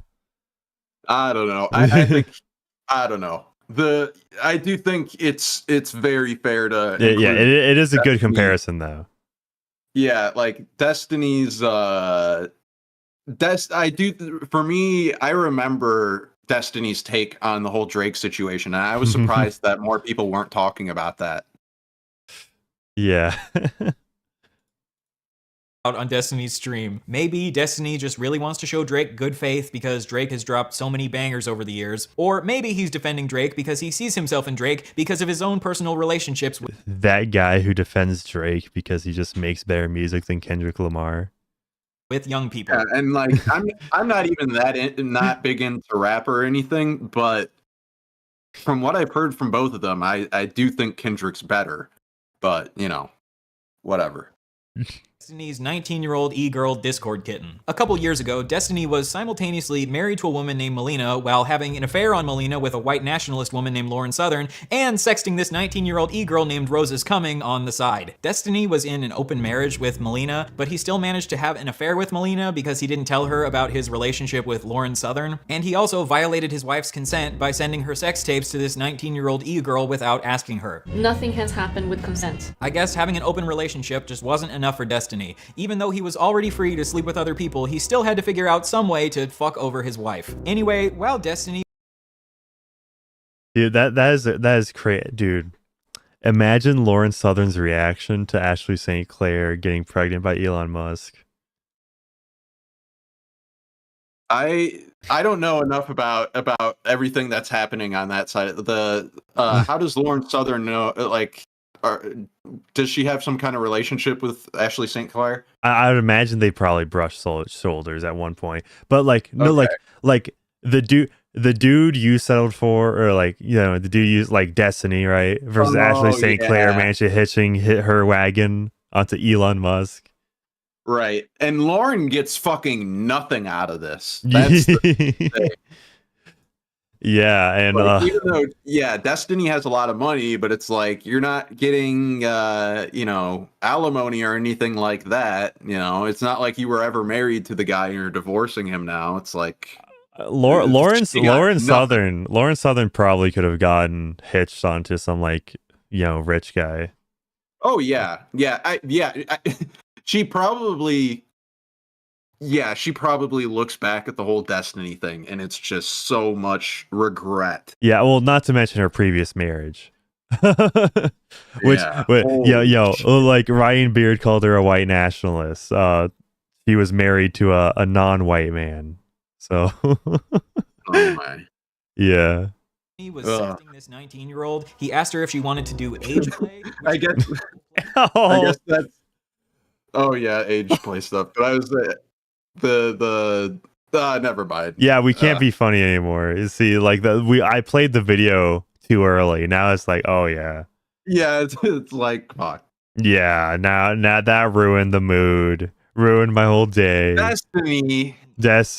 He was already 15 years younger than him, but you know, why not add on another 5 or 10 years for good measure? According to Destiny himself, he views sexting 19-year-olds as the same as sexting 15-year-olds. When you're 19, you're a little kid, okay? Now, if you're 22, a 19-year-old's not a kid to you, okay? I'm 29. A 19-year-old might as well be a 15-year-old to me. It's all the fucking same, dude. Don't give me this fucking, just because of some legal age of consent, whatever bullshit, I have about as much in common with like an 18-year-old, 19-year-old fucking freshman in school as I would a fucking sophomore in high school. Any type of inclination towards any of those people is really fucking weird. If you live with your mom and dad still pay all of your bills, you're still a virgin, you've never been in a relationship, you don't go to school, you've never even had a job before, you've never lived on your own, you're a child. You're very much a child. So Destiny views 19-year-olds as little kids. You're a little kid. And says that being attracted to them is really fucking weird. Really fucking weird. Yet here he is 5 years later at age 34, sexting this 19-year-old, asking her— See,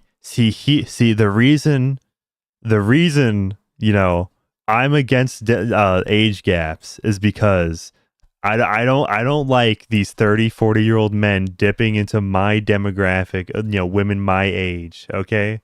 Right. See, but you know, ask me again when I turn 40, and like, but I can't do it. I'm going age 34 and 19-year-old. Okay, see, okay, here's and that's when he was making the argument that a 19-year-old is basically a 15-year-old. Yeah, this is also when his like wife's nudes were being leaked by Leafy around that time. Oh shit! Yeah, I remember, like, I was around that time, like mid 2020. That's when Leafy was streaming. Yeah.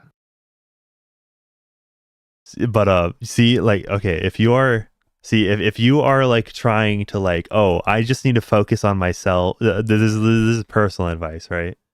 If you're just trying to like focus on yourself for like, you know, which, you know, to be fair, that's completely fair, you know, get your money up or whatever. But when girls say they want a girl or a guy that's like older than them, right? They're not talking about like they want a 40-year-old virgin. They don't want like they don't want a 40, like, let's just say 30-year-old that's like, oh, like, you know, like doesn't even know how to talk to women. Like that is the premise of it, is that the dude knows, like, isn't like completely inept when it comes to relationships. Right. her if she wants to do age play with him and sending her non-consensual sex tape. Also, like, the type of girls that are into older men like Destiny. So that's a red flag right there. Yeah. Of his friends and wife. And honestly, it doesn't even matter what my opinion is of this. In Destiny's own words, he thinks this is really fucking weird. Really fucking weird. So, is Destiny a pedophile? I don't really give a fuck what you label him. I choose to label him a freak. Only freaks engage in the type of degenerate behavior that Destiny has engaged in. I don't give a fuck about semantic debates about the technical clinical definition of pedophilia. If you send pictures of a 15-year-old in a bikini to your friends and talk about how hot they are, you are a freak. Let's finish out the video by talking Harming Women, Part 2. Towards women in more recent years. A little while ago, Destiny admitted that he was psychologically abusive towards his ex-wife. This is probably just going to be Melina venting about her relationship with me to Bob. Listen, okay? I've said it a million times. I'm a very fucking hard person to date. I work a fuck ton, and I'm very fucking cold. I have a really hard time dealing with people when they get emotional, okay? But if Melina starts crying or we're having an argument, I'll say, like, listen, I'm gonna go play fucking Minecraft. Like, come talk to me when you're done crying, because I can't sit here and listen to you cry. I'm wasting a few fucking minutes of free time I have in the day. I'm not gonna sit here and listen to you cry doing it. Like, so anybody that survives a relationship with me for more than like 6 months, okay, props to that person, because they're going through some severe fucking psychological abuse, all right? Survives a relationship with me. Yeah. Oh, and if your wife is crying, could you imagine? You've decided to settle down with the love of your life, and you guys, you get a home together, and you're just living your best life, and for some reason she has a bad day, something happened in her family, and she's crying, and you go, yeah, I'm gonna go play some fucking Minecraft, you stupid bitch. I mean, if you offer to play Minecraft with her, then yeah, maybe. That's totally no. But the thing is, he's like, I need to get away from you right now because you're being like weird. Yeah, that's.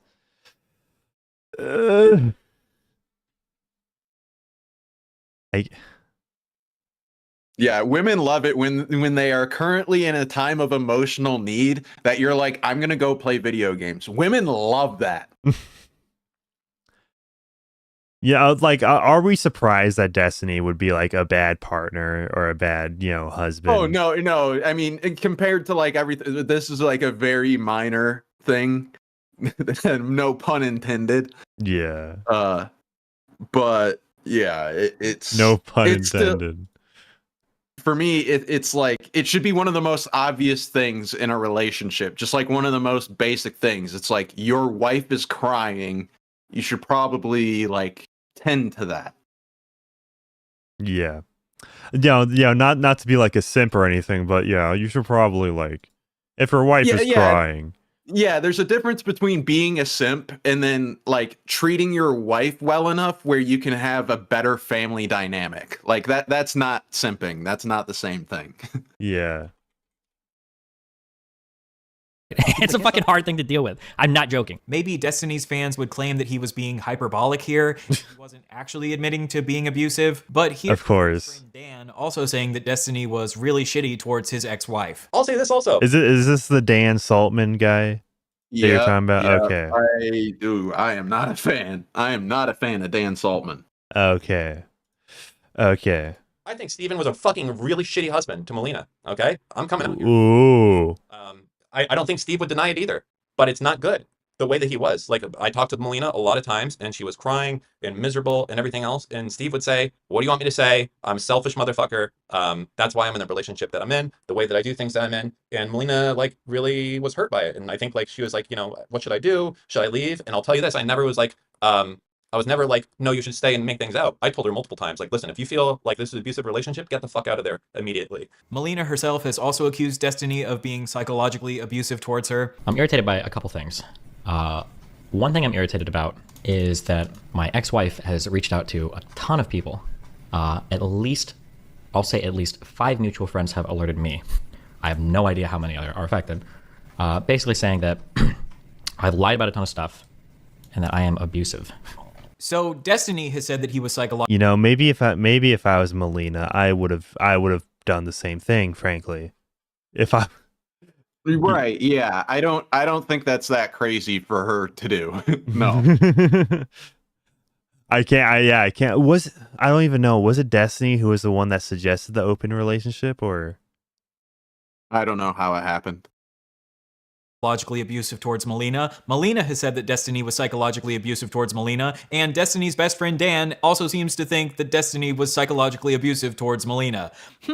I wonder if maybe Destiny was psychologically abusive towards Melina. Destiny seems to think that as long as he's like, yep, I'm an abuser, deal with it. Because they're going through some severe fucking psychological abuse, all right? It's a fucking hard thing to deal with. I'm not joking. That he can just move on from this and sweep it under the rug, but I don't believe he should be allowed to do this. And I don't understand why any woman would ever want to associate with Destiny after seeing shit like this. Destiny not only has a history of allegedly being abusive himself, he also has a history of surrounding himself with other abusive men. Years ago, the streamer Vosh was exposed by Destiny for sexually harassing a woman named Poppy. Yeah, so the problem is that we've gotten these complaints for like, I think about a year, where like you've been like really sexually aggressive from a variety of people. Okay. Yeah. Well, no, the worst thing is that you engage in a repeatable pattern of behavior. We've already had to put up with Destiny speaking. I don't want to hear Vosh right now, man. Yeah, I'm looking at the way Vosh's shoulders and the way his neck is positioned, and it's like making my brain regress to like more primitive times. Like you can just like you see him as a threat right now.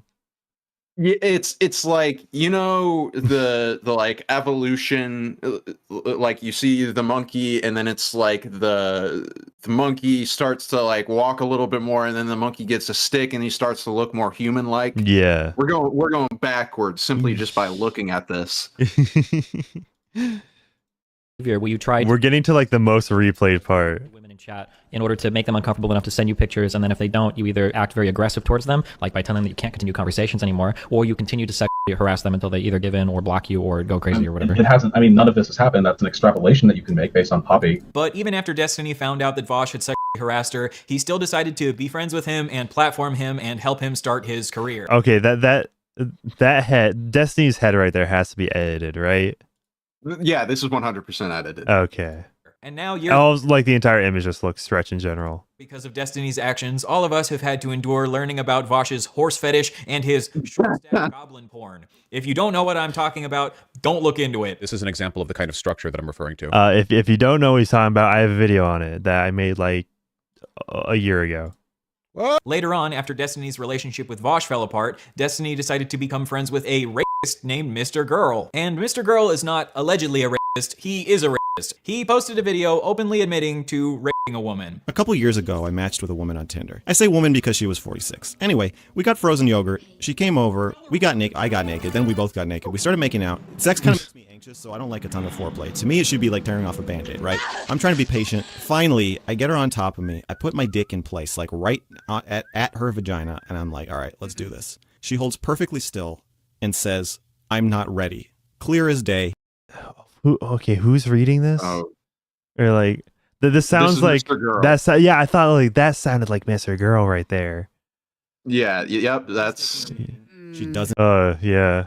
Consent, but she has this look in her eye, like she's daring me to just push it in. Like I'm some kind of pussy if I don't. I could have been imagining that, but I grabbed her shoulders and pushed her down onto my dick. I fucked her. Did she like that I did that?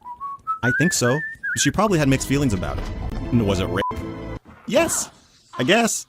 I don't know. She told me not to, and I did it anyway. That makes it rape. I don't know what went through Mr. Girl's head that he thought it was a good idea to openly admit to raping someone on the internet, but that's Mr. Girl for you. Mr. Girl is most well known for his review of the movie Cuties, where he said that he found the 10-year-old girls in that movie hot. And it juxtaposes these amazing scenes where it's like you'll see the girls playing on a bed where they're stuffing gummy bears in their mouths and they're just totally children. And then you'll see them shaking their booties on this stairway as they make this this viral video. And they're pretty hot. 10 years old is 5 years too young for Destiny's taste, but he decided to become friends with Mr. Girl anyway. Mr. Girl also released a bunch of videos where he was like emotionally abusing his girlfriend on camera. Yeah, dude, have you ever seen that? I'm pretty sure you showed it to me. Yeah, I think I did. Because and that Grimsy. You showed it to Grimsy and I. Yeah, that shit is so fucked. I was like I thought it had to be an act, right? No, that's like an actual thing that he's just like, yeah, this is my content. Just like thoroughly emotionally abusing this girl that like I'm dating or something. It's like hard to tell exactly what the nature of their relationship is, but it's something. Jesus, man. Yeah, that shit was wild.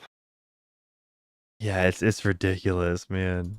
Girl got into some drama because Destiny had banned Mr. Girl from Destiny's subreddit because Mr. Girl was criticizing Destiny for the way that he had defended Nick Fuentes. And then a few months after this, Mr. Girl released a report called the Destiny Report, where he outlined all of the ways that he believes Destiny is an abuser. Most people ignored this report because they didn't really care to listen to a potential abusive pedophile rapist give his opinions on why he thinks Destiny is abusive. The report was also over 100,000 words long, and it was terribly formatted, and honestly, no one had time to read all that shit. And while I personally think that Mr. Girl is a disgusting weirdo, I do think he made a couple decent points in his report. Mr. Girl's main perspective is that he believes Destiny has a pattern of being abusive towards the women in his orbit. And now that we've seen evidence that Destiny has been sharing— I mean, yeah, after all this evidence, I don't think anyone can deny that.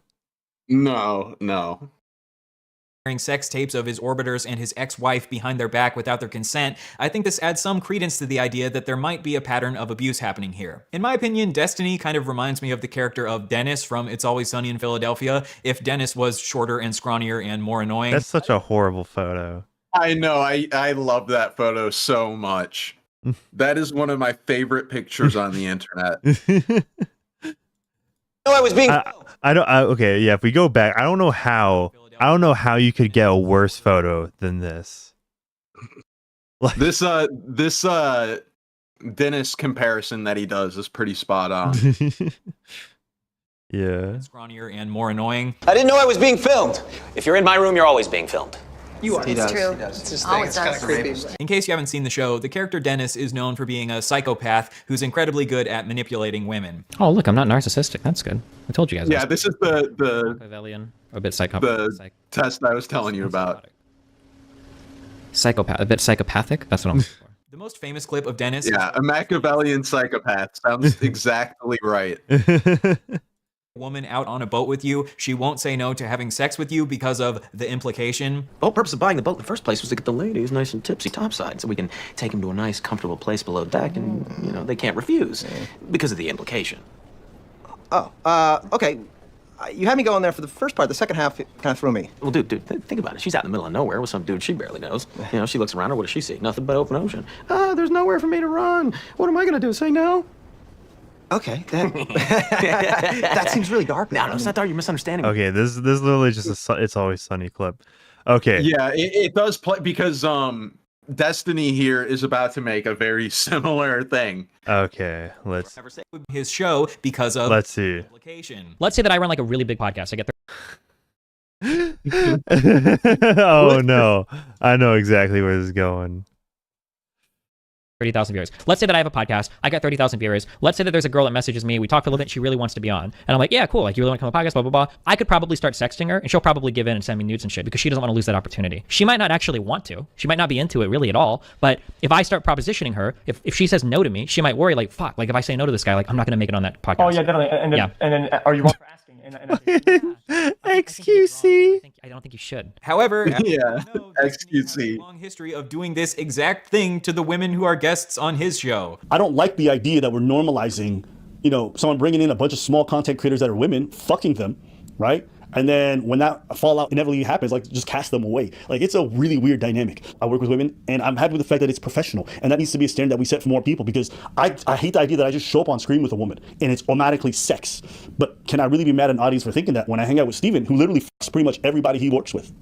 It is possible that like you are like a very like mature person, and even if they turn you down, you're so cool with them being on your podcast. Like there are some people like that, but like not everybody, no one knows. That's the problem. Nobody can ever know that if you're actually that kind of person. That's why it's like a very hazy area where you can't really consent in that situation. You don't really know. So on the one hand, he is saying that you shouldn't sext with women who are guests on your show because they can't fully consent. And on the other hand, he is sexting with most of the women who are guests on his show and sharing around their sex tapes without their consent. A woman named Lav came forward and said that she felt pressured to send Destiny feet pics in exchange for being a guest on his stream. At least in my case, I was so desperate to get out of sex work and I told him that, and he said, why don't you stream with me? This can open up an avenue where like you don't have to do what you hate to do. And I'm maybe, right?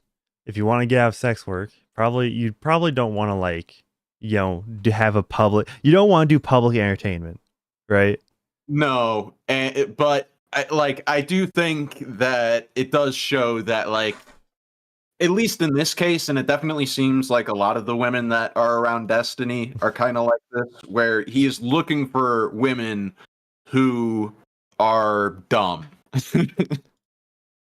Yeah, that is true. So yeah, I mean, I'm not like, oh, like that means dumb girls aren't allowed to have sex, or like that's not what I'm saying. I'm just saying like it does seem like the guy is looking for like the mentally ill, the stupid, to sort of bring into his harem. It seems like he wants the people who are a bit easier to exploit and manipulate. Yeah. This is just like I don't know. I feel like obviously like if you're around somebody like, you know, of the opposite sex for like long enough, you may develop feelings, right? But it's like not like Destiny's not that pure. He's not that guy. He's just like he just fucks people and then just casts them to the side.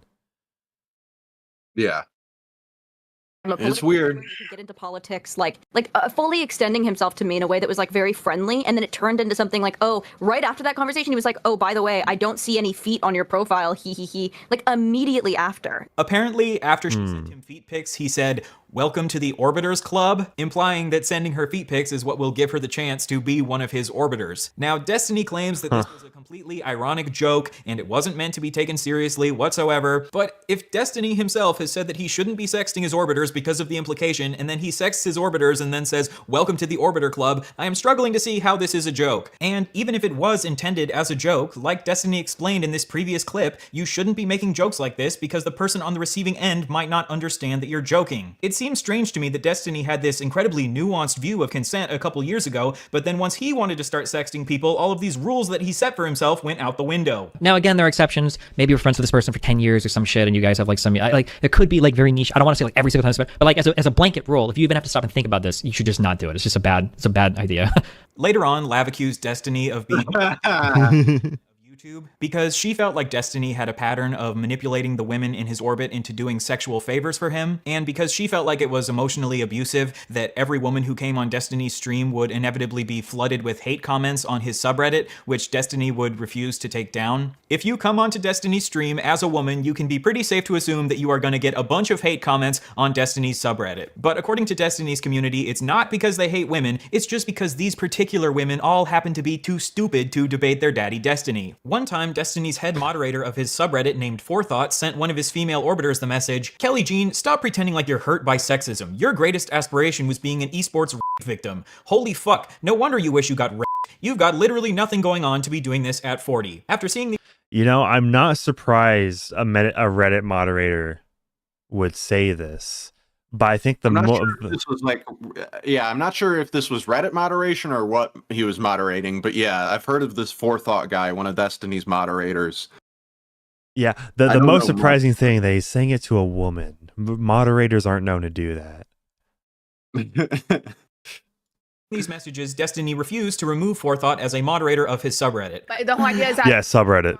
To treat Kelly Jean or whatever, if that's her mentality when it comes to her, who's to say that doesn't expand to other people? Like, can we just why is it okay to do whatever you want to Kelly Jean? Oh yeah, you'd have to ask Destiny that. I mean, it's Kelly Jean. That's not that. Yeah, but if you have that mentality, Destiny, then yeah, he's gonna copy it, isn't he? I wonder why women don't always feel comfortable on Destiny's subreddit. At the time, Destiny and his community absolutely tore Lav to shreds because they didn't think that she had enough evidence to substantiate the claim that Destiny was the Harvey Weinstein of YouTube. One time when Lav was in the hospital, Destiny sent to his public chat, like, "I wish this person would just kill themselves already or fuck off from my shit forever." Destiny even one time shared with his public chat that there was a Kiwi Farms thread being made about Lav. In case you don't know, Kiwi Farms is a message board that is famous for doxing and harassing. I've never heard of it before, never used it, I swear. Yeah, I don't know. Well, what kind of website is that, huh? Page, Destiny was essentially doxing her. To be clear, I'm not trying to 100% defend Lav here. I think that some of the negative comments about her debating were accurate. I don't think she's a particularly good debater. I also don't think that she See, you notice how like Destiny brings on a lot of people who like normally aren't debaters? Yeah. Right? Which I guess you can say the same thing about like Fresh and Fit or the whatever podcast, but like Destiny really started like I think like obviously it was noticeable to me when he brought in JonTron. It's like, yeah, JonTron's not a debater. Right. You know? And that was like all the way back in like 2017. Yeah, the whole JonTron thing, it always it reeks the way that Destiny approached that, it reeks of a person who just is like, yeah, let's just destroy people. Let's just like see if we can like burn their reputation for no real reason. I don't know. That was my takeaway. I didn't personally. I didn't think like, especially like JonTron, not a political commentator, not a debate guy, a guy who was like making video game videos at the time.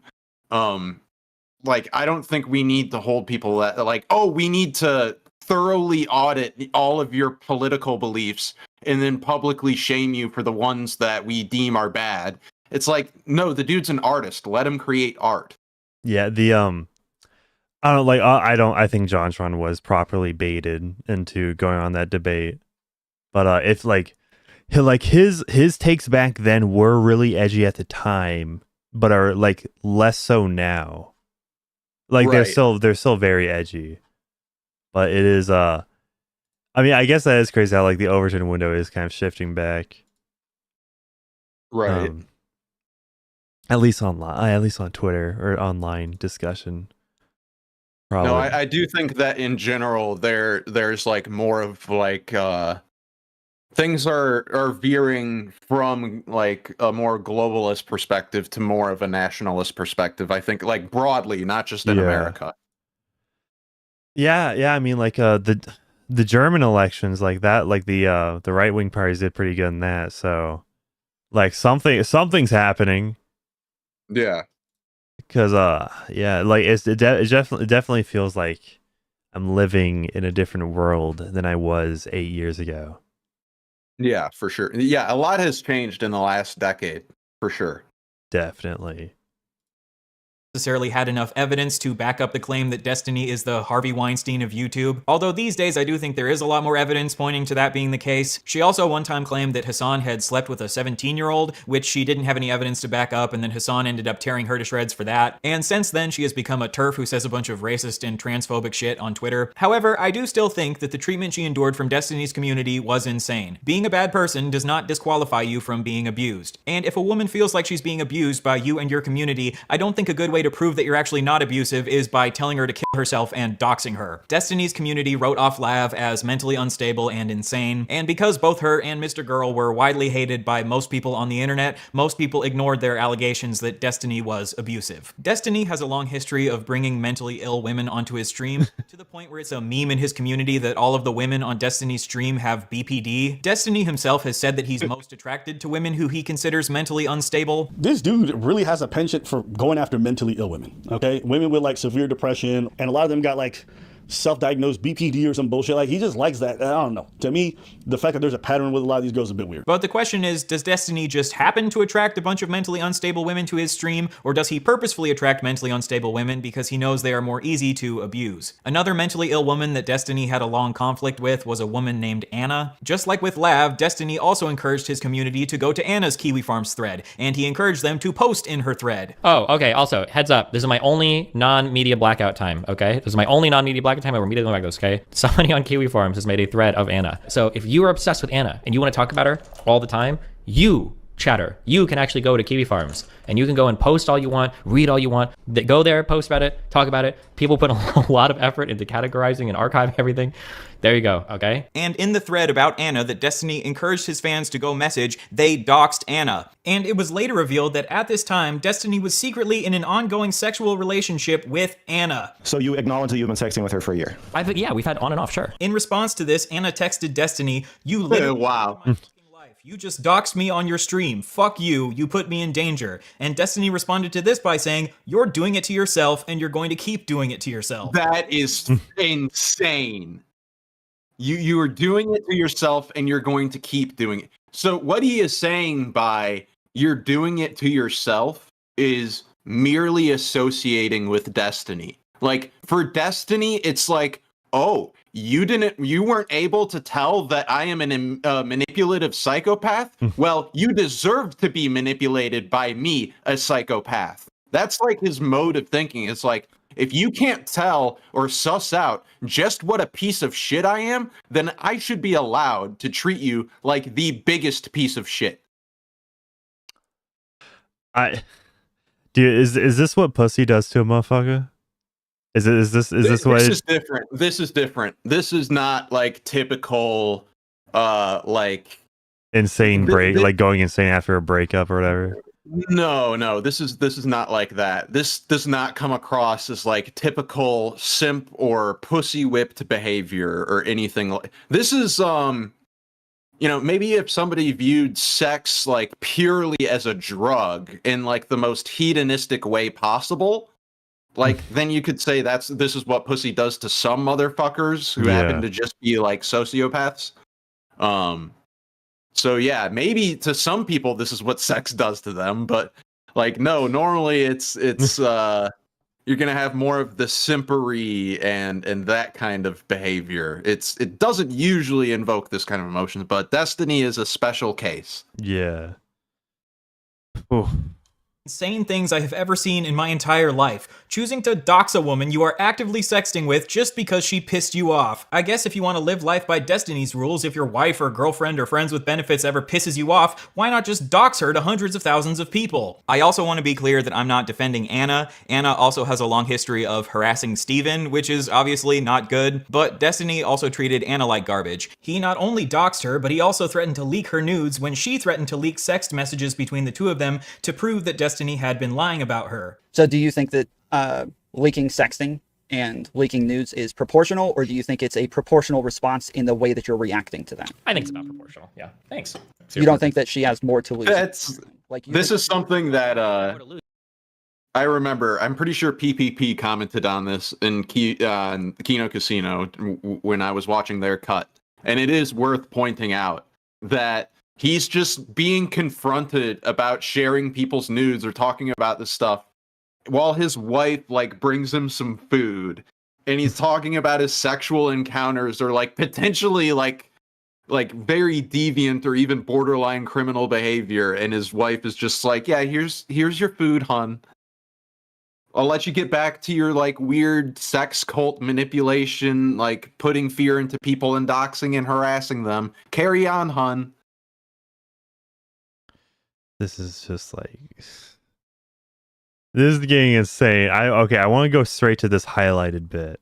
This has to be juicy. Audio from his pocket. It sure doesn't sound like that audio was recorded consensually, does it? Maybe he did ask if he could record him, but then he put the phone back in his pocket where the audio would sound terrible for some reason, but I highly, highly, highly doubt that. And if he was recording men from Grindr without their knowledge, it's also very easy to believe that he was recording Cherry without her knowledge. He has a history of calling... That's actually a good point, yeah. Yeah. Yeah, because it's like, I haven't seen the Kiwi Farms leaks, but from what I understand, it's like, yeah, I heard, like, I guess a lot of them are like Grindr related. yeah. It wasn't Nick. It wasn't Turkey Tom. It was just a random dude from Grindr. Oh man. I wasn't talking about Diorio. I think like we'd be able to tell if it was Diorio. Right, yeah. You wouldn't really be able to see anything. Yeah, exactly. Of them in bikinis. He has a long history of getting very mad at women when they post about their sexual assaults on social media. He has allegedly abused at least one of his female orbiters and was psychologically abusive towards his ex-wife. And he also admitted to choking out another one of his exes multiple times. However, he claims that this was done in self-defense. Because you better fucking believe I had to fucking choke her out a few fucking times. Finally, Destiny has... No way. That's something that a lot of people, like, that's just been in the Destiny lore for a while, that, like, they had, like, domestic disputes that would escalate to the point where Destiny thought that the correct course of action would be to choke the bitch out. Like, okay. And this is just something that nobody really talks about. And that's the problem with Destiny. It's just like an ocean of degenerate stuff. And his community is so desensitized to it that if you bring up any of this shit, their immediate response is going to be, oh, well, that was from a year ago. Oh, that was from 3 years ago. Oh, that was from 6 months ago. It's like, so you're going to get them on that. And then if it is something recent, then they are going to find a million different ways to downplay it. So much to the point where Destiny had to tell his community after like the sex crime stuff broke, he had to tell his community, don't stand up for me. Because his community is so used to standing up for him, but he realizes that if they stand up for him in this instance, it makes all of them look bad. I remember that, yeah. Like, no, I see people are standing up for me, but don't do. It's like most people don't have to tell their audience, hey, don't like stand up for the crimes that I am currently being dragged through the mud for. Like, what? Yeah. Okay, let's see, just because it seems to be a recap right now. Get on his side. I find this incredibly ironic. We've been streaming for a while too. Yeah. Progressives believe there's no such thing as bad tactics. Joel, I'm just gonna... And what comes with the belief that there are no bad tactics, only bad targets? Well, if you ask me, doxing women and threatening to leak their nudes is the definition of bad tactics that you should not be doing. Is the bad tactics bad targets line? Is that after the assassination? Okay, so he's saying it here in one of his earlier manifestos, and he's saying he's condemning people who have that view of the world. But now Dan Saltman on Reddit is posting no bad tactics, only bad targets in regards to...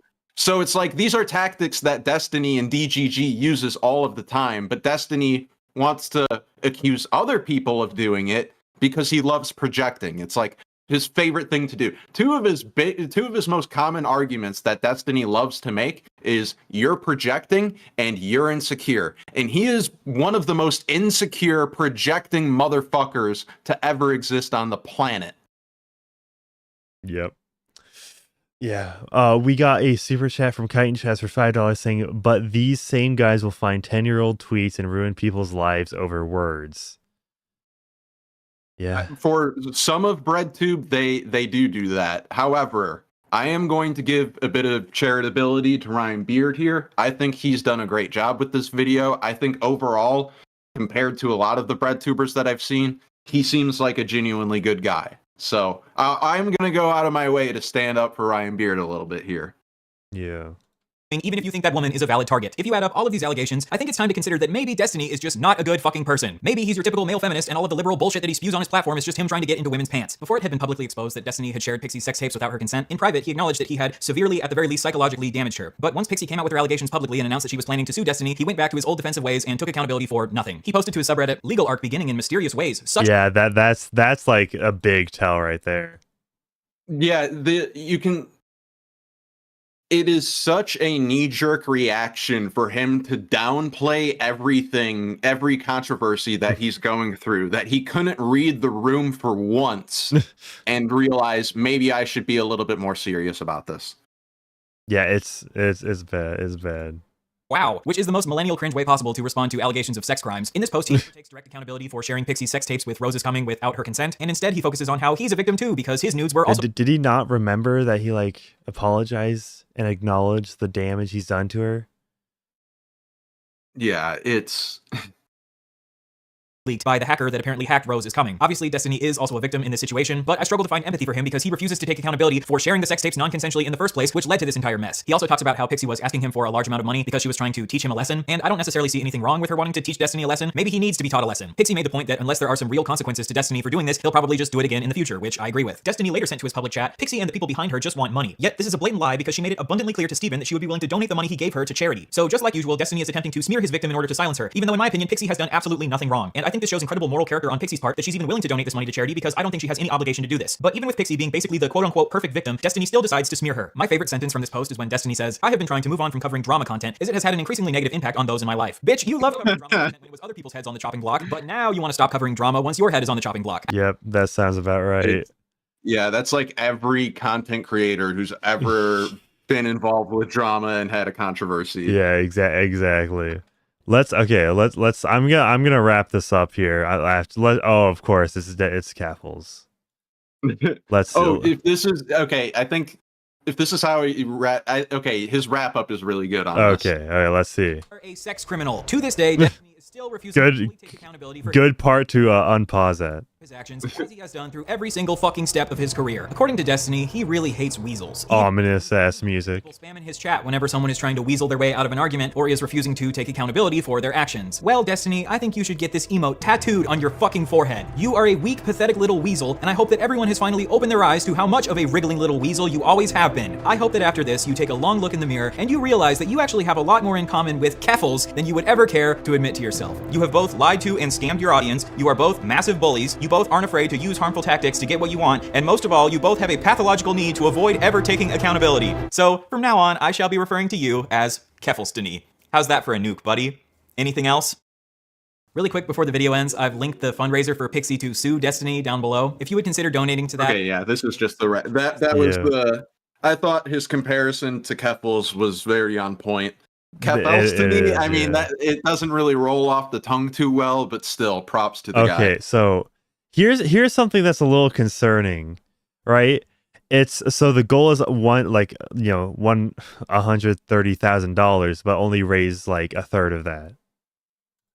Yeah, shit. I don't know. Chat. Should I donate? Should I donate to the downfall of Destiny? I don't know. I do wish the best, but at the same time, I'm not gonna try to get monetarily involved or anything like that. I don't care if the e-girl wins. I want Destiny to lose. Oh yeah, no. I am a totally 100% on board with that, but I don't know. I do hope that this does get funded. Yeah, but consider this has been out since like I want to say January, so I don't know. I really don't know. There's a pray. What does the pray button do? Send an encouraging message of Thoughts and prayer for prayers. the campaign owner. Let them know that you are praying for them. The prayer of a righteous person is powerful and effective. James 5. Very cool. All right, but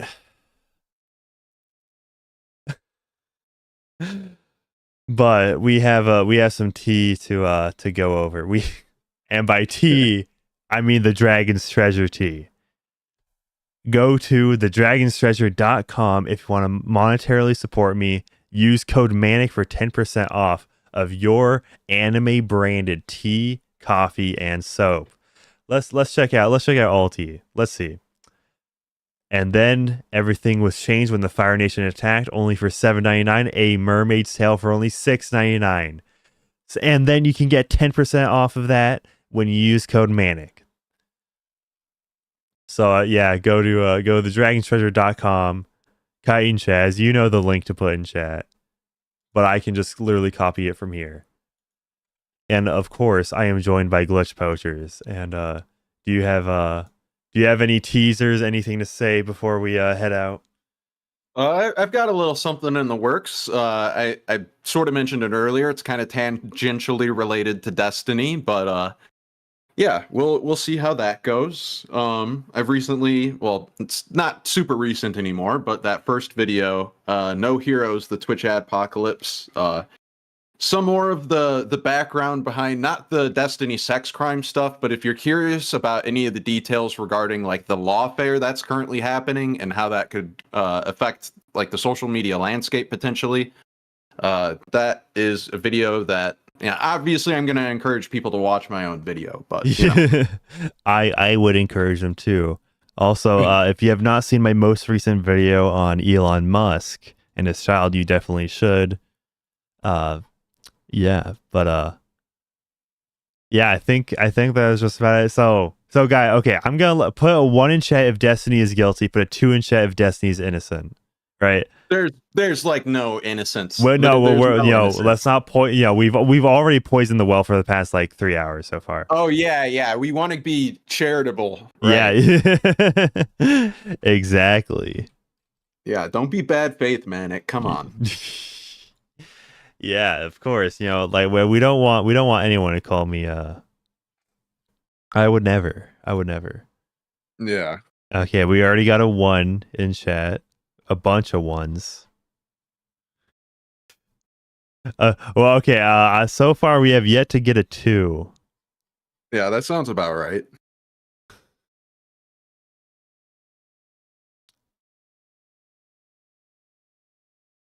Yeah, I would be surprised if we see one. Yeah. And if there is one, it's probably out of irony. Just like, oh, I'm gonna be the guy who says that I think Destiny is innocent. Very. Oh, yeah. We already. Okay, now. See, now you've manifested it. Yep. Manifest Destiny. Destiny, huh?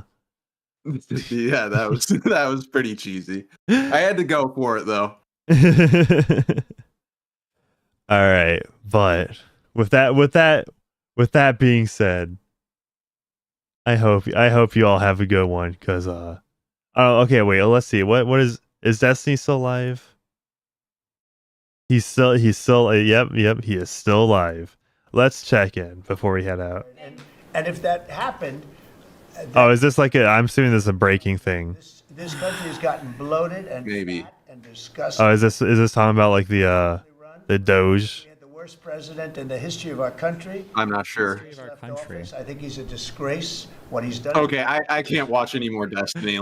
Yeah. After what we just saw. Oh God.